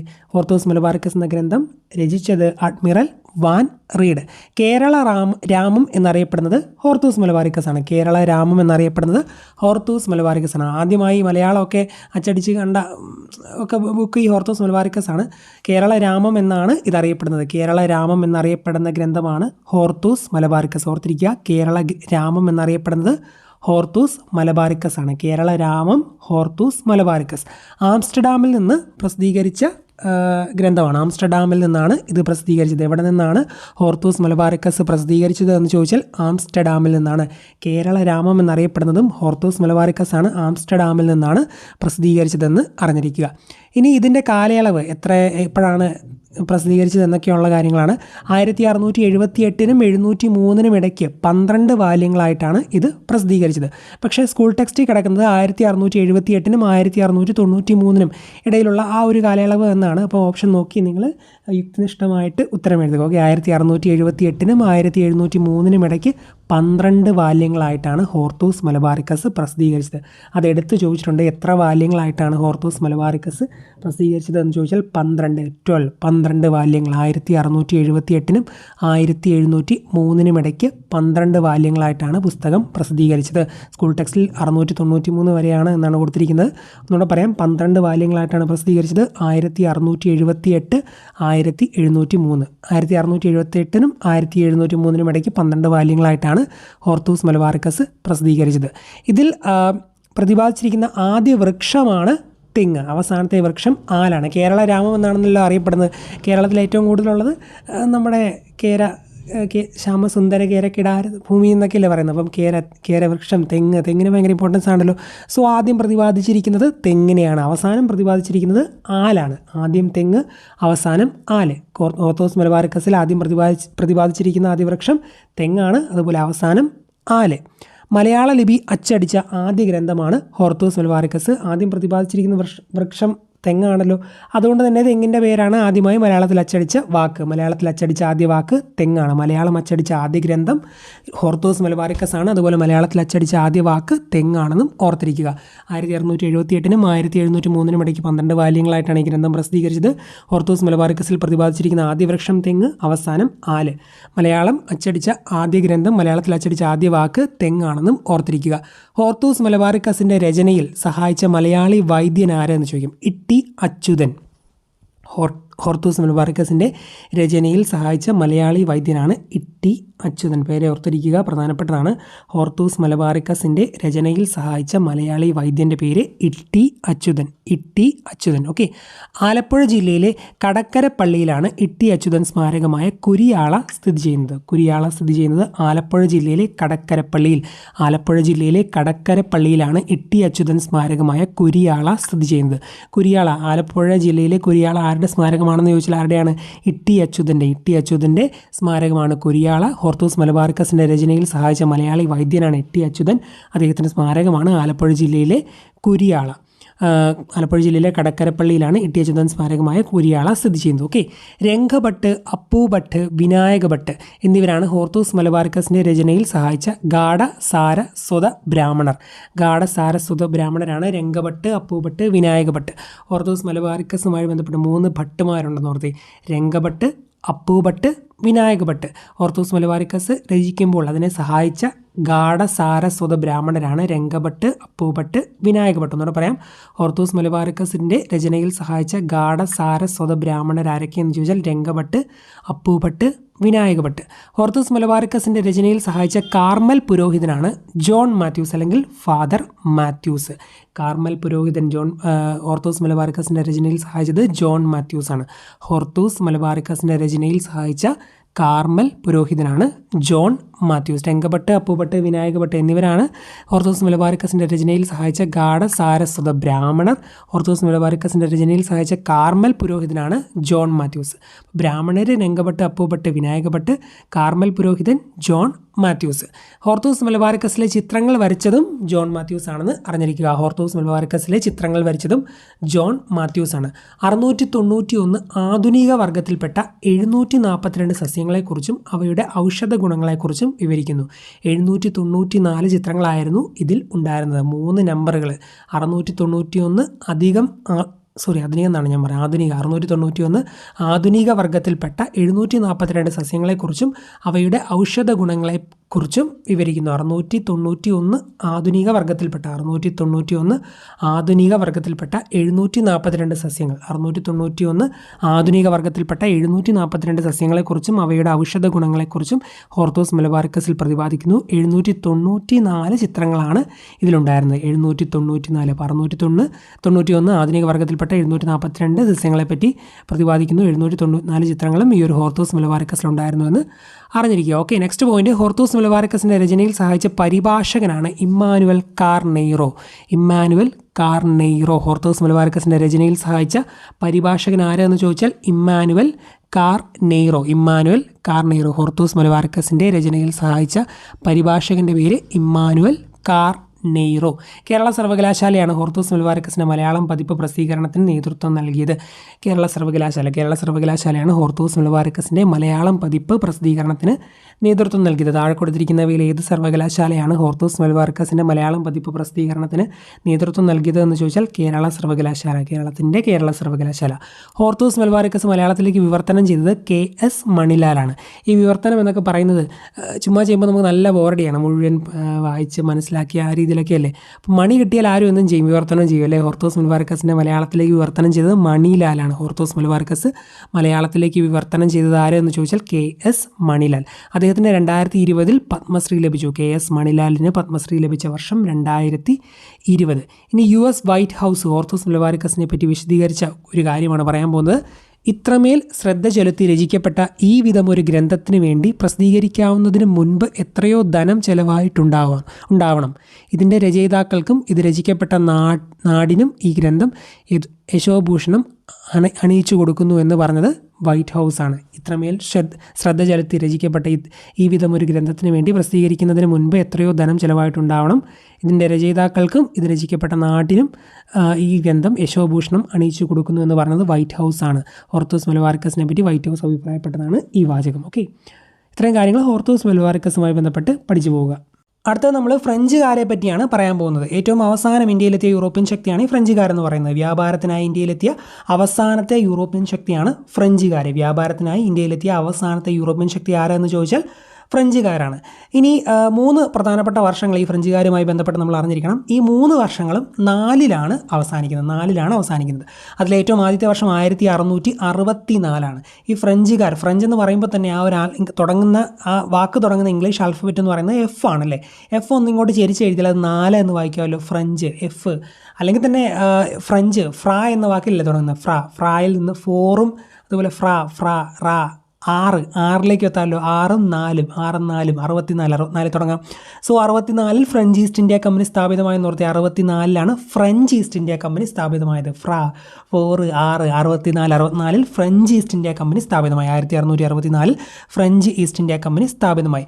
ഫ്രഞ്ച് എന്ന വാക്കിൽ നിന്ന് ഫ്രണ്ട് എന്ന വാക്കിലേക്ക് എത്താമല്ലോ. നമ്മുടെ ഒരു ഫ്രണ്ട് ഇപ്പോൾ ഒരു കമ്പനിയൊക്കെ തുടങ്ങുവാണെങ്കിൽ നമുക്കൂടെ കോൾ അടിച്ചു എന്ന് വേണമെങ്കിൽ, അല്ല നമ്മൾ അവനോട് പറയും നിനക്ക് കോൾ അടിച്ചല്ലോടാണ്.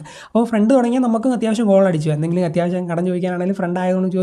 കമ്പനിയൊക്കെ തുടങ്ങിയ ഫ്രഞ്ച് കോൾ അടിച്ചു. കോൾ എന്നുള്ള വാക്കിലേക്ക് എത്താമല്ലോ. ഫ്രഞ്ച് ഈസ്റ്റ് ഇന്ത്യ കമ്പനി സ്ഥാപിച്ച വ്യക്തി കോൾബർട്ടാണ്. ഫ്രഞ്ച് ഈസ്റ്റ് ഇന്ത്യ കമ്പനി സ്ഥാപിച്ച വ്യക്തി കോൾബർട്ട്. ഫ്രണ്ട് കമ്പനി തുടങ്ങിയെന്ന് പറഞ്ഞല്ലോ. അതിൽ നിന്ന് ഫ്രഞ്ചിലേക്ക് എത്താം. ഫ്രഞ്ച് ഈസ്റ്റ് ഇന്ത്യ കമ്പനി സ്ഥാപിച്ച വ്യക്തി കോൾബർട്ട്. ഫ്രഞ്ച് ഈസ്റ്റ് ഇന്ത്യ കമ്പനി സ്ഥാപിച്ച വ്യക്തി കോൾബർട്ടാണ്.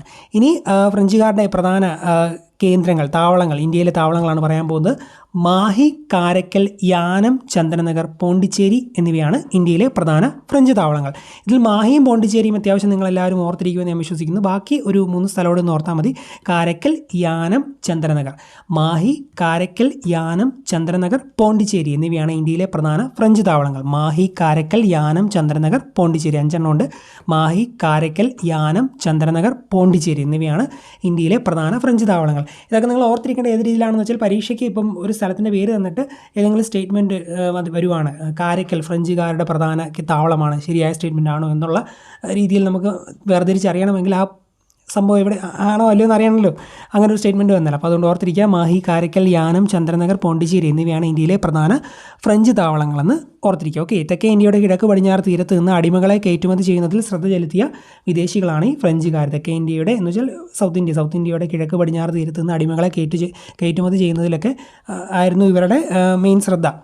ഇനി കേരളത്തിലെ ഫ്രഞ്ച് വ്യാപാര കേന്ദ്രം, അതാണ് മാഹി ഉണ്ടെന്ന് നമുക്ക് പറഞ്ഞല്ലോ. മാഹി എന്തായാലും കണക്ട് ചെയ്ത് നമുക്ക് കേരളത്തിലെ പ്രധാന കേന്ദ്രം മാഹിയാണെന്ന് ഓർത്തിരിക്കാം. മാഹി ആയിരുന്നു കേരളത്തിലെ പ്രധാന ഫ്രഞ്ച് വ്യാപാര കേന്ദ്രം. കേരളത്തിലെ ഫ്രഞ്ച് വ്യാപാര കേന്ദ്രം മാഹി, മയ്യഴി എന്നും വരും. മാഹി ആയിരുന്നു കേരളത്തിലെ പ്രധാന ഫ്രഞ്ച് വ്യാപാര കേന്ദ്രം. ഞാൻ 3 4 അവസാനിക്കുന്ന വർഷങ്ങളുണ്ടെന്ന് പറഞ്ഞു. ഒരെണ്ണം 1664 ആദ്യമായി ഫ്രഞ്ച് ഈസ്റ്റ് ഇന്ത്യ കമ്പനി സ്ഥാപിതമായത് 1664. അടുത്ത 1724 ആണ്. 1724 ആദ്യത്തേത് 600-കളിൽ തുടങ്ങി, രണ്ടാമത്തേത് 700-കളിൽ 1724 കേട്ടോ. മാഹിയിൽ ഫ്രഞ്ച് ഈസ്റ്റ് ഇന്ത്യ കമ്പനി കോട്ട നിർമ്മിച്ച വർഷമാണ് 1724. 1724 മാഹിയിൽ ഫ്രഞ്ച് ഈസ്റ്റ് ഇന്ത്യ കമ്പനി കോട്ട നിർമ്മിച്ചു. ഫ്രഞ്ച് ഈസ്റ്റ് ഇന്ത്യ കമ്പനി കോട്ട നിർമ്മിച്ചു. 1724 മാഹിയിൽ ഫ്രഞ്ച് ഈസ്റ്റ് ഇന്ത്യ കമ്പനി കോട്ട നിർമ്മിച്ചുവെന്ന് അറിഞ്ഞിരിക്കുക. 1664 ഫ്രഞ്ച് ഈസ്റ്റ് ഇന്ത്യ കമ്പനി സ്ഥാപിതമായി. അതുപോലെ 1724 മാഹിയിൽ ഫ്രഞ്ച് ഈസ്റ്റ് ഇന്ത്യ കമ്പനി കോട്ട നിർമ്മിച്ചു. 1724 ഫ്രഞ്ച് ഈസ്റ്റ് ഇന്ത്യ കമ്പനി കോട്ട നിർമ്മിച്ചു. 1725 കടത്തനാട്ട് രാജാവിൽ നിന്ന് മാഹി പിടിച്ചെടുക്കാൻ നേതൃത്വം നൽകിയ ഫ്രഞ്ച് ക്യാപ്റ്റനാണ് Bertrand Francois Mahe de La പേണേഴ്സ് ആണ് 1725 കടത്തനാട്ട് രാജാവിൽ നിന്ന് മാഹി പിടിച്ചെടുക്കാൻ നേതൃത്വം നൽകിയ ഫ്രഞ്ച് ക്യാപ്റ്റൻ. അപ്പോൾ പേരൊന്ന് ജസ്റ്റ് ഒന്ന് മനസ്സിൽ കണക്ട് ചെയ്ത് പോകുക. ഒരു വലിയ പേരാണ്. ബെർട്രാൻഡ് ഫ്രാങ്കോയിസ് മാഹി ഡി ലേ ബേണേഴ്സ്. 1725 കടത്തനാട്ട് രാജാവിൽ നിന്ന് മാഹി പിടിച്ചെടുക്കാൻ നേതൃത്വം നൽകിയ ഫ്രഞ്ച് ക്യാപ്റ്റൻ്റെ പേര് ബെർട്രാൻഡ് ഫ്രാങ്കോയിസ് മാഹി ഡി ലേ ബേണേഴ്സ്. ഓക്കെ. 3 4 അവസാനിക്കുന്ന വർഷങ്ങളുണ്ടെന്ന് പറഞ്ഞല്ലോ. ആദ്യം 1664 പറഞ്ഞു. ഫ്രഞ്ച് ഈസ്റ്റ് ഇന്ത്യ കമ്പനി സ്ഥാപിതമായ വർഷം 1724. ഫ്രഞ്ച് ഈസ്റ്റ് ഇന്ത്യ കമ്പനി കോട്ട മാഹിയിൽ നിർമ്മിച്ച വർഷം 1724. ഇനിയുള്ളത് 1954 എന്ന വർഷമാണ്. ഫ്രഞ്ചുകാർ ഇന്ത്യ വിട്ടുപോയ വർഷമാണ് 1954 ഫ്രഞ്ചുകാർ ഇന്ത്യ വിട്ടുപോയ വർഷമാണെന്ന് ഓർത്തിരിക്കുക. അപ്പോൾ 4 വർഷങ്ങളും ഫ്രഞ്ചുകാരുമായി ബന്ധപ്പെട്ട കാര്യങ്ങൾ ഏകദേശം നിങ്ങളുടെ മനസ്സിലേക്ക് വന്നു എന്ന് വിശ്വസിക്കുന്നു. മാഹി, കാരക്കൽ, യാനം, ചന്ദനനഗർ, പോണ്ടിച്ചേരി എന്നിവയൊക്കെയാണ് ഇന്ത്യയിലെ പ്രധാന ഫ്രഞ്ച് താവളങ്ങൾ. ഓക്കെ. ഇനി നമ്മൾ പഠിക്കാൻ പോകുന്നത് നമ്മുടെ മെയിനായിട്ടുള്ള ബ്രിട്ടീഷുകാരുമായി ബന്ധപ്പെട്ട പോയിന്റുകളാണ്. കേരളത്തിൽ കൊച്ചിയിൽ ആദ്യമായി വന്ന ഇംഗ്ലീഷുകാരനായിരുന്നു മാസ്റ്റർ റാൽഫ് ഫിച്ച്. ബ്രിട്ടീഷുകാരുമായി ബന്ധപ്പെട്ട ആദ്യ പോയിന്റ്, കേരളത്തിൽ ആദ്യമായി വന്ന ഇംഗ്ലീഷുകാരൻ ആര് എന്ന് ചോദിച്ചാൽ മാസ്റ്റർ റാൽഫ് ഫിച്ചാണ്. കേരളത്തിൽ ആദ്യമായി വന്ന ഇംഗ്ലീഷുകാരനാണ് മാസ്റ്റർ റാൽഫ് ഫിച്ച്. ബ്രിട്ടീഷുകാരുമായി ബന്ധപ്പെട്ട കാര്യങ്ങളാണ് പറഞ്ഞുകൊണ്ടിരിക്കുന്നത്. കേരളത്തിൽ ആദ്യമായി കൊച്ചിയിൽ വന്ന ഇംഗ്ലീഷുകാരനായിരുന്നു master Ralph Fitch. 1615 captain Keeling English East India കമ്പനിയുടെ പ്രതിനിധിയായി കേരളത്തിലെത്തുകയും സാമൂതിരിയെ സന്ദർശിച്ച് വ്യാപാര ഉടമ്പടിയിൽ ഒപ്പുവെക്കുകയും ചെയ്തു. അപ്പോൾ 1615 1615 എന്ന വർഷം, ഓക്കെ, ആ വർഷം ക്യാപ്റ്റൻ കീലിംഗ് എന്ന വ്യക്തി ആ പേരൊക്കെ ഓർത്തോണം. ക്യാപ്റ്റൻ കീലിംഗ് എന്ന വ്യക്തി ഇംഗ്ലീഷ് ഈസ്റ്റ് ഇന്ത്യ കമ്പനിയുടെ പ്രതിനിധിയായി കേരളത്തിൽ വന്നു. എന്നിട്ട് സാമൂതിരിയെ സന്ദർശിച്ചു, ഒരു കച്ചവട ഉടമ്പടി, വ്യാപാര ഉടമ്പടിയിൽ ഒപ്പുവെച്ചു. 1615 ആരാണ് വന്നത്? Captain Keeling English East India കമ്പനിയുടെ പ്രതിനിധിയായാണ് വന്നത്. അദ്ദേഹം സാമൂതിരിയെ സന്ദർശിച്ച് ഒരു വ്യാപാര ഉടമ്പടിയിൽ ഒപ്പുവെച്ചു. എന്നോട് പറയാം, 1615 captain Keeling English East India കമ്പനിയുടെ പ്രതിനിധിയായി കേരളത്തിലെത്തി, സാമൂതിരിയെ സന്ദർശിച്ചു, വ്യാപാര ഉടമ്പടിയിൽ ഒപ്പുവെച്ചു. വിഴിഞ്ഞം, തലശ്ശേരി, അഞ്ചുതെങ്ങ് എന്നിവയാണ് ഈസ്റ്റ് ഇന്ത്യ കമ്പനിയുടെ കേരളത്തിലെ പ്രധാന പണ്ടകശാലകൾ, സംഭരണ കേന്ദ്രങ്ങൾ. വിഴിഞ്ഞം, തലശ്ശേരി, അഞ്ചുതെങ്ങ് ഈ മൂന്നെണ്ണം, വിഴിഞ്ഞം, തലശ്ശേരി, അഞ്ചുതെങ്ങ് എന്നിവയായിരുന്നു ഈസ്റ്റ് ഇന്ത്യ കമ്പനിയുടെ കേരളത്തിലെ പ്രധാന പണ്ടകശാലകൾ. ബ്രിട്ടീഷ് ഈസ്റ്റ് ഇന്ത്യ കമ്പനിയുടെ വിഴിഞ്ഞം, തലശ്ശേരി, അഞ്ചുതെങ്ങ് എന്നിവയായിരുന്നു ബ്രിട്ടീഷ് ഈസ്റ്റ് ഇന്ത്യ കമ്പനിയുടെ കേരളത്തിലെ പ്രധാന പണ്ടകശാലകൾ എന്ന് അറിഞ്ഞിരിക്കുക. സ്ഥലങ്ങൾ ഓർത്തിരിക്കുക: വിഴിഞ്ഞം, തലശ്ശേരി, അഞ്ചുതെങ്ങ്. നമ്മുടെ ഫ്രഞ്ചുകാരുടെ താവളങ്ങൾ എവിടെയൊക്കെയായിരുന്നു? മാഹിയും പോണ്ടിച്ചേരിയും നമുക്ക് ആദ്യമേ തന്നെ ഓർത്തിരിക്കാം. പിന്നെ കാരയ്ക്കൽ, യാനം, ചന്ദനനഗർ ഇവയൊക്കെയാണ് ഫ്രഞ്ചുകാരുടെ താവളങ്ങൾ. ഇങ്ങോട്ട് വരുമ്പോൾ ബ്രിട്ടീഷുകാരുടെ കാര്യങ്ങളിലേക്ക് വരുമ്പോൾ വിഴിഞ്ഞം, തലശ്ശേരി, അഞ്ചുതെങ്ങ് എന്നിവയാണ് ഈസ്റ്റ് ഇന്ത്യ കമ്പനിയുടെ കേരളത്തിലെ പ്രധാന പണ്ടകശാലകൾ. വിഴിഞ്ഞം, തലശ്ശേരി, അഞ്ചുതെങ്ങ്. ഓക്കെ, കേരളത്തിൻ്റെ ചരിത്രരേഖകളിൽ ഇംഗ്ലണ്ട് ഷീമ എന്ന് അറിയപ്പെടുന്നു. ഓർത്തോണം, ഷീമ എന്നറിയപ്പെടുന്നത് താഴെ കൊടുത്തിരിക്കുന്നവയിൽ ഏത് സ്ഥലമാണ്, ഏത് രാജ്യമാണ് എന്നൊക്കെയുള്ള രീതിയിൽ ചോദ്യം വന്നാൽ ഇംഗ്ലണ്ടാണ്. കേരളത്തിൻ്റെ ചരിത്രരേഖകളിൽ ഇംഗ്ലണ്ട് ഷീമ എന്നറിയപ്പെടുന്നു. എല്ലാവർക്കും അറിയാമെന്ന് വിശ്വസിക്കുന്നു. നമ്മൾ സ്കൂൾ പുസ്തകത്തിലൊക്കെ ആ രീതി പഠിച്ചിട്ടുള്ളതല്ലേ. ഷീമ ഇംഗ്ലണ്ടാണ്. കേരളത്തിൻ്റെ ചരിത്രരേഖകളിൽ ഇംഗ്ലണ്ട് ഷീമ എന്ന് അറിയപ്പെടുന്നു. 1644 രവിവർമ്മയുടെ ഭരണകാലത്താണ് ഇംഗ്ലീഷുകാർ വിഴിഞ്ഞത്ത് ഒരു വ്യാപാരശാല നിർമ്മിച്ചത്. 1644 രവിവർമ്മയുടെ ഭരണകാലത്ത് ഇംഗ്ലീഷുകാർ വിഴിഞ്ഞത്ത് ഒരു വ്യാപാരശാല നിർമ്മിച്ചത്. 64 നിലത്ത് എന്ന വാക്കിലേക്ക് കണക്ട് ചെയ്യാം. 44 രണ്ട് നാലാണ്. ഒരു നിലത്ത് എന്ന വാക്കിൽ നിന്ന്, അല്ലെങ്കിൽ ഞാനൊരു ഒരു സെൻറ്റൻസ് പറയാം. രാവിൽ എന്ന് പറഞ്ഞാൽ രാവിൽ നിലത്ത് നോക്കി നടന്നില്ലെങ്കിൽ വീഴുമെന്ന് ഓർത്ത്. രാവിൽ നിലത്ത് നോക്കി നടന്നില്ലെങ്കിൽ വീഴും. രാവിൽ രവിവർമ്മ വീഴും. വിഴിഞ്ഞത്ത് വ്യാപാരശാല. നിലത്ത് 4 അടുപ്പിച്ച് എഴുതുക. 44 1644 രാവിൽ രവിവർമ്മയുടെ ഭരണകാലത്താണ് ഇംഗ്ലീഷുകാർ വിഴിഞ്ഞത്ത് ഒരു വ്യാപാരശാല നിർമ്മിച്ചത്. അപ്പോൾ രവിവർമ്മയുടെ ഭരണകാലത്താണ്. ആരുടെ ഭരണകാലത്താണ് എന്നുള്ളതാണ് ഏറ്റവും പ്രധാനമായി നമ്മൾ ഓർത്തിരിക്കേണ്ടത്. ചോദ്യങ്ങൾ വരുമ്പോൾ അങ്ങനെയായിരിക്കും പലപ്പോഴും PSC ചോദിക്കുന്നത്. 1644 ഏത് ഭരണാധികാരിയുടെ കാലത്താണ് ഇംഗ്ലീഷുകാർ വിഴിഞ്ഞത്ത് ഒരു വ്യാപാരശാല നിർമ്മിച്ചതെന്ന് ചോദിച്ചാൽ രവിവർമ്മയുടെ കാലത്ത്.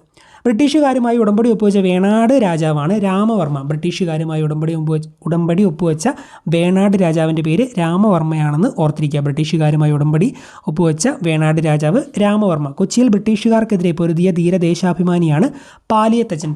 കൊച്ചിയാണെന്ന് നമുക്കറിയാം. അപ്പം കൊച്ചിയിൽ ബ്രിട്ടീഷുകാർക്കെതിരെ പൊരുതിയ ധീരദേശാഭിമാനിയുടെ പേരാണ് പാലിയത്തച്ചൻ. കൊച്ചിയിൽ ബ്രിട്ടീഷുകാർക്കെതിരെ ഫൈറ്റ് ചെയ്ത ഒരു പാട്രിയോട്ടാണ് പാലിയത്തച്ചൻ എന്ന് ഓർത്തിരിക്കുക. എന്ന് വെച്ചാൽ കൊച്ചിയിലെ പാലിയത്തച്ചനാണ് എന്നൊക്കെ പറയുന്ന ഡീറ്റെയിൽഡ് കാര്യങ്ങൾ ഇനി അടുത്ത ക്ലാസ്സുകളിൽ നമ്മൾ പറയും. അപ്പോൾ എന്തായാലും ജസ്റ്റ് ഇപ്പോൾ ഒന്ന് അറിഞ്ഞിരിക്കുക. ഓക്കെ, ബ്രിട്ടീഷുകാരുമായി ഉടമ്പടി ഒപ്പുവെച്ച വേണാട് രാജാവാണ് രാമവർമ്മ.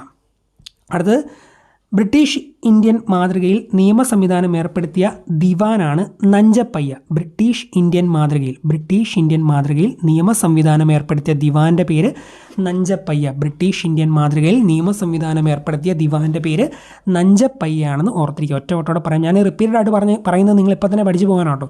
ബ്രിട്ടീഷ് ഇന്ത്യൻ മാതൃകയിൽ നിയമ സംവിധാനം ഏർപ്പെടുത്തിയ ദിവാനാണ് നഞ്ചപ്പയ്യ. തിരുവിതാംകൂറിൽ ആദ്യമായി ബ്രിട്ടീഷ് റെസിഡൻറ്റിനെ നിയമിക്കുന്നത് ധർമ്മരാജയുടെ കാലത്താണ്. കാലത്താണ്. ധർമ്മമൊക്കെ പറയും, പക്ഷേ അവിടെ കൂടെ വേണ്ട.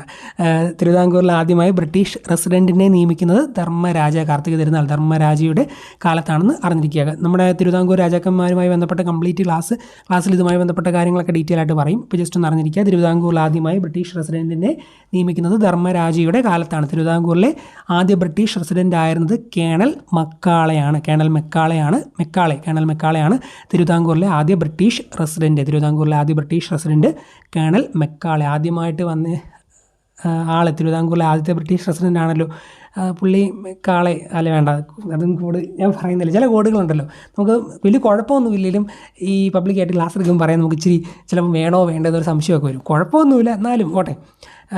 തിരുവിതാംകൂറിലെ ആദ്യ ബ്രിട്ടീഷ് റെസിഡൻ്റ് ആയിരുന്നു കേണൽ മെക്കാളെ എന്ന് ഞാൻ പറയുന്ന ആ ഒരു കാളയുടെ കോഡുള്ളതുകൊണ്ടാണ്. എന്തായാലും ഇപ്പോൾ എത്രയൊക്കെ പറയുമ്പോൾ നിങ്ങൾ എവിടെയെങ്കിലും മൈൻഡ് ടച്ച് ചെയ്തോളും. തിരുവിതാംകൂറിലെ ആദ്യ ബ്രിട്ടീഷ് റെസിഡൻറ്റ് കേണൽ മെക്കാളെ, ഒരു കാളയായിരുന്നു ആദ്യം ബ്രിട്ടീഷുകാരനായിട്ട് വന്നതെന്നൊക്കെ ചുമ്മാ ഓർക്കുക. അപ്പോൾ തിരുവിതാംകൂറിൽ ആദ്യമായി ബ്രിട്ടീഷ് റെസിഡൻറ്റിനെ നിയമിക്കുന്നത് ധർമ്മരാജയുടെ കാലത്താണ്. ആദ്യത്തെ British resident colonel Macaulay. Okay. Avittam തിരുനാൾ ബാലരാമവർമ്മയുടെ കാലത്ത് തിരുവിതാംകൂർ പൂർണ്ണമായും ബ്രിട്ടീഷുകാരുടെ അധീനതയിലായി. അവിട്ടം തിരുനാളിൻ്റെ കാലത്ത് പൂർണ്ണമായും അധീനതയിലാകുമ്പോൾ ആ തിരുനാൾ അല്ലെങ്കിൽ ആ രാജാവ് കുറച്ചൊരു ആ വട്ടൻ്റെ കാലത്ത് മൊത്തം അവരുടെ കീഴിലായി. നമ്മൾ ആ രീതിയിലൊന്നും ദേശത്തിൽ പറയുമെന്ന് പറഞ്ഞാൽ ആ വട്ടൻ്റെ കാലത്ത്, അവിട്ടത്തിൻ്റെ കാലത്ത്, അവിട്ടം തിരുനാൾ ബാലരാമവർമ്മയുടെ കാലത്ത് തിരുവിതാംകൂർ പൂർണ്ണമായും ബ്രിട്ടീഷുകാരുടെ അധീനതയിലായി. ആ വട്ടൻ്റെ കാലത്ത് നിന്ന് ഓർത്താൽ മതി. അവിട്ടം തിരുനാൾ ബാലരാമവർമ്മയുടെ കാലത്ത് തിരുവിതാംകൂർ പൂർണ്ണമായും ബ്രിട്ടീഷുകാരുടെ അധീനതയിലായി. ബ്രിട്ടീഷുകാർ 1708 തലശ്ശേരിക്കോട്ട നിർമ്മിച്ചു. 1708 ആണോ 705 ആണോ അല്ലെങ്കിൽ 700 ആണോ എന്നൊക്കെ സംശയം വരുമ്പം ഓർത്താൽ മതി. 1708 ആണല്ലോ. വെട്ടുക, തലയാണല്ലോ വെട്ടുന്നത്. വെട്ടേണ്ടത് അവൻ്റെ തലയാണ്. നമ്മുടെ ബാഹുബലി പറയുന്ന പോലെ തല വെട്ടുക, തല. 1708 ബ്രിട്ടീഷുകാർ തലശ്ശേരിക്കോട്ട നിർമ്മിച്ചത്. 1708 ബ്രിട്ടീഷുകാർ തലശ്ശേരിക്കോട്ട നിർമ്മിച്ചു. 1790 ബ്രിട്ടീഷുകാർ സെൻറ്റ് ആഞ്ചലോ കോട്ടയുടെ നിയന്ത്രണം ഏറ്റെടുക്കുകയും മലബാറിലെ പ്രധാന സൈനിക കേന്ദ്രമായി രൂപപ്പെടുത്തുകയും ചെയ്തു. 1790 ബ്രിട്ടീഷുകാർ സെൻറ്റ് ആഞ്ചലോ കോട്ടയുടെ നിയന്ത്രണം ഏറ്റെടുക്കുകയും മലബാറിലെ പ്രധാന സൈനിക കേന്ദ്രമാക്കി സെൻറ്റ് ആഞ്ചലോ കോട്ടയെ രൂപപ്പെടുത്തുകയും ചെയ്തു. അപ്പോൾ ബ്രിട്ടീഷുകാർ സെൻറ്റ് ആഞ്ചലോ കോട്ടയുടെ നിയന്ത്രണം ഏറ്റെടുത്തത് 1790. 1790 ബ്രിട്ടീഷുകാർ സെൻറ്റ് ആഞ്ചലോ കോട്ടയുടെ നിയന്ത്രണം ഏറ്റെടുത്തത്. മലബാറിലെ പ്രധാന സൈനിക കേന്ദ്രമാക്കി അതിനെ മാറ്റി. 1792 ശ്രീരംഗപട്ടണം സന്ധി പ്രകാരം മലബാർ ബ്രിട്ടീഷുകാർക്ക് ലഭിച്ചു. 1792 ശ്രീരംഗപട്ടണം ഉടമ്പടി എന്ന് ഓർത്തിരിക്കുക. ടിപ്പു സുൽത്താനിൽ നിന്ന് ബ്രിട്ടീഷുകാർക്ക് മലബാർ ലഭിച്ചത് 1792 ശ്രീരംഗപട്ടണം സന്ധി പ്രകാരമാണ്. ശ്രീരംഗപട്ടണം ഉടമ്പടി പ്രകാരമാണ് 1792 ശ്രീരംഗപട്ടണം ഉടമ്പടി പ്രകാരമാണ് ടിപ്പു സുൽത്താനിൽ നിന്നും ബ്രിട്ടീഷുകാർക്ക് മലബാർ ലഭിച്ചത്. 1800 മലബാർ മദ്രാസ് സർക്കാരിൻ്റെ കീഴിലായി. 1800 മലബാർ ബ്രിട്ടീഷ് മദ്രാസ് സർക്കാരിൻ്റെ കീഴിലായത്. അപ്പം ശ്രീരംഗപട്ടണം ഉടമ്പടി 1792 ശ്രീരംഗപട്ടണം ഉടമ്പടി.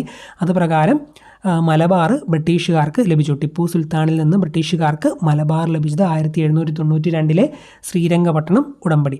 1793 മാർച്ച് 30 ബ്രിട്ടീഷുകാർ മലബാറിനെ വടക്കൻ മലബാറെന്നും തെക്കൻ മലബാറെന്നും 2 ഭരണ മേഖലയായി വിഭജിച്ചു. അപ്പോൾ 92 മലബാർ ബ്രിട്ടീഷുകാർക്ക് ലഭിച്ചു. നെക്സ്റ്റ് വർഷം 93 ബ്രിട്ടീഷുകാർ മലബാറിനെ 2ആയിട്ട് തിരിച്ചു. വടക്കൻ മലബാറെന്നും തെക്കൻ മലബാറെന്നും.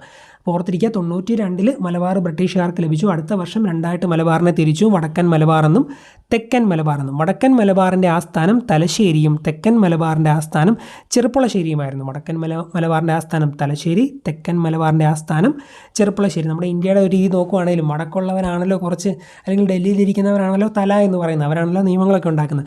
ആ രീതിയിൽ വടക്കൻ മലബാറിൻ്റെ ആസ്ഥാനം തലശ്ശേരി. വടക്കുള്ളവരാണ് തല എന്നോർത്തിൽ വടക്കൻ മലബാറിൻ്റെ ആസ്ഥാനം തലശ്ശേരി, തെക്കൻ മലബാറിൻ്റെ ആസ്ഥാനം ചെറുപ്പുളശ്ശേരി. തെക്കുള്ളവർ കുറച്ചൊന്ന് ചെറിയ പങ്കല്ലേ വഹിക്കുന്നുള്ളൂ നമ്മുടെ ഇന്ത്യയുടെ കാര്യത്തിൽ നോക്കുകയാണെങ്കിൽ. അപ്പോൾ ചെറുപ്പുളശ്ശേരിയാണ് തെക്കൻ മലബാറിൻ്റെ ആസ്ഥാനം. ഓക്കെ. 1800 മലബാർ ബോംബെയിൽ നിന്ന് പ്രസിഡൻസിക്ക് കൈമാറി. നമ്മൾ ഓൾറെഡി പറഞ്ഞു മദ്രാസ് സർക്കാരിൻ്റെ കീഴിലായത് 1800 ശ്രീരംഗപട്ടണം ഉടമ്പടി ഒപ്പുവെച്ചത് 1792 1800 മലബാർ മദ്രാസ് സർക്കാരിൻ്റെ കീഴിലായി 1800. ഓക്കെ, മലബാർ ബ്രിട്ടീഷുകാരുടെ കീഴിൽ വന്നതോടെ മലബാറിലെ എല്ലാ മുഖ്യന്മാരുടെയും അധികാരങ്ങൾ ബ്രിട്ടീഷുകാർ കവർന്നെടുക്കുകയും അവർക്ക് മാലിഖാൻ അഥവാ പെൻഷൻ നൽകുകയും ചെയ്തു. പെൻഷൻ്റെ മറ്റൊരു പേരാണ് മാലിഖാൻ. അപ്പം മലബാർ ബ്രിട്ടീഷുകാരുടെ കീഴിൽ വന്നപ്പോൾ മലബാറിലെ എല്ലാ മുഖ്യന്മാരുടെയും അധികാരങ്ങൾ ബ്രിട്ടീഷുകാർ എടുത്തു. മലബാർ ബ്രിട്ടീഷുകാർക്ക് കിട്ടിയപ്പോൾ മുഖ്യന്മാരുടെ അവിടെ ഉണ്ടായിരുന്ന മുഖ്യന്മാരുടെ എല്ലാ അധികാരം ബ്രിട്ടീഷുകാർ അങ്ങ് എടുത്തിട്ട് അവർക്കൊരു മാലിഖാൻ എന്ന് പറയുന്ന ഒരു പെൻഷൻ അങ്ങ് ഒതുക്കി. മാലിഖാൻ എന്ന പെൻഷൻ കൊടുത്ത് ഈ മുഖ്യന്മാരെ എല്ലാം ഒതുക്കി. അപ്പോൾ ജന്മിമാരെ സ്വത്തുടമകളാക്കുകയും കാണക്കാർ അഥവാ കുടിയാന്മാരെ കുടികിടപ്പ് കർഷകർ എന്ന നിലയിലേക്കും തള്ളിയിട്ടു. ജന്മിമാരെ ബ്രിട്ടീഷുകാർ എന്താണ് ചെയ്തത്? അവരെ സ്വത്തുടമകളാക്കി. എല്ലാ സ്വത്തിൻ്റെ ഉടമകൾ ഈ ജന്മിമാരെ ആക്കി. അതുപോലെ ബാക്കിയുള്ളവരെ കുടിയാന്മാരെയൊക്കെ കുടിയൊഴിപ്പിച്ച് അവർ കർഷകൻ എന്ന നിലയിലേക്ക് തള്ളിയിട്ടു. എല്ലാം ജന്മിമാർക്ക് കൊടുത്തു. കുടിയാന്മാരെ എല്ലാം പ്രശ്നത്തിലേക്ക് വിട്ടു എന്നാണ് പറഞ്ഞിരിക്കുന്നത്. ഓക്കെ, 1788 കേരളത്തിലെ നാട്ടുരാജ്യങ്ങളിൽ ബ്രിട്ടീഷ് ഏജൻറ്റായി റെസിഡൻറ്റിനെ നിയമിച്ചു. 1788 ഓർത്തിരിക്കുക, 1788 കേരളത്തിലെ നാട്ടുരാജ്യങ്ങളിൽ ബ്രിട്ടീഷ് ഏജൻറ്റായി റെസിഡൻറ്റിനെ നിയമിച്ചു. ഇപ്പോൾ 1788 പണി കിട്ടിയെന്ന് ഓർത്തി ബ്രിട്ടീഷ് ഏജൻറ്റായി റെസിഡൻറ്റിനെ നിയമിച്ചു. അങ്ങനെ കേരളത്തിലെ നാട്ടുരാജ്യങ്ങളിൽ ബ്രിട്ടീഷ് ഏജൻറ്റായി റെസിഡൻറ്റിനെ നിയമിച്ചത് 1788. തിരുവിതാംകൂറിലും കൊച്ചിയിലും ദിവാനായിരുന്ന ബ്രിട്ടീഷുകാരനാണ് കേണൽ ജോൺ. കൊച്ചിയിലും ദിവാനായിരുന്ന ബ്രിട്ടീഷുകാരനാണ് കേണൽ ജോൺ എന്ന് അറിഞ്ഞിരിക്കുക. തിരുവിതാംകൂറിലും കൊച്ചിയിലും ദിവാനായിരുന്നത് കേണൽ ജോൺ.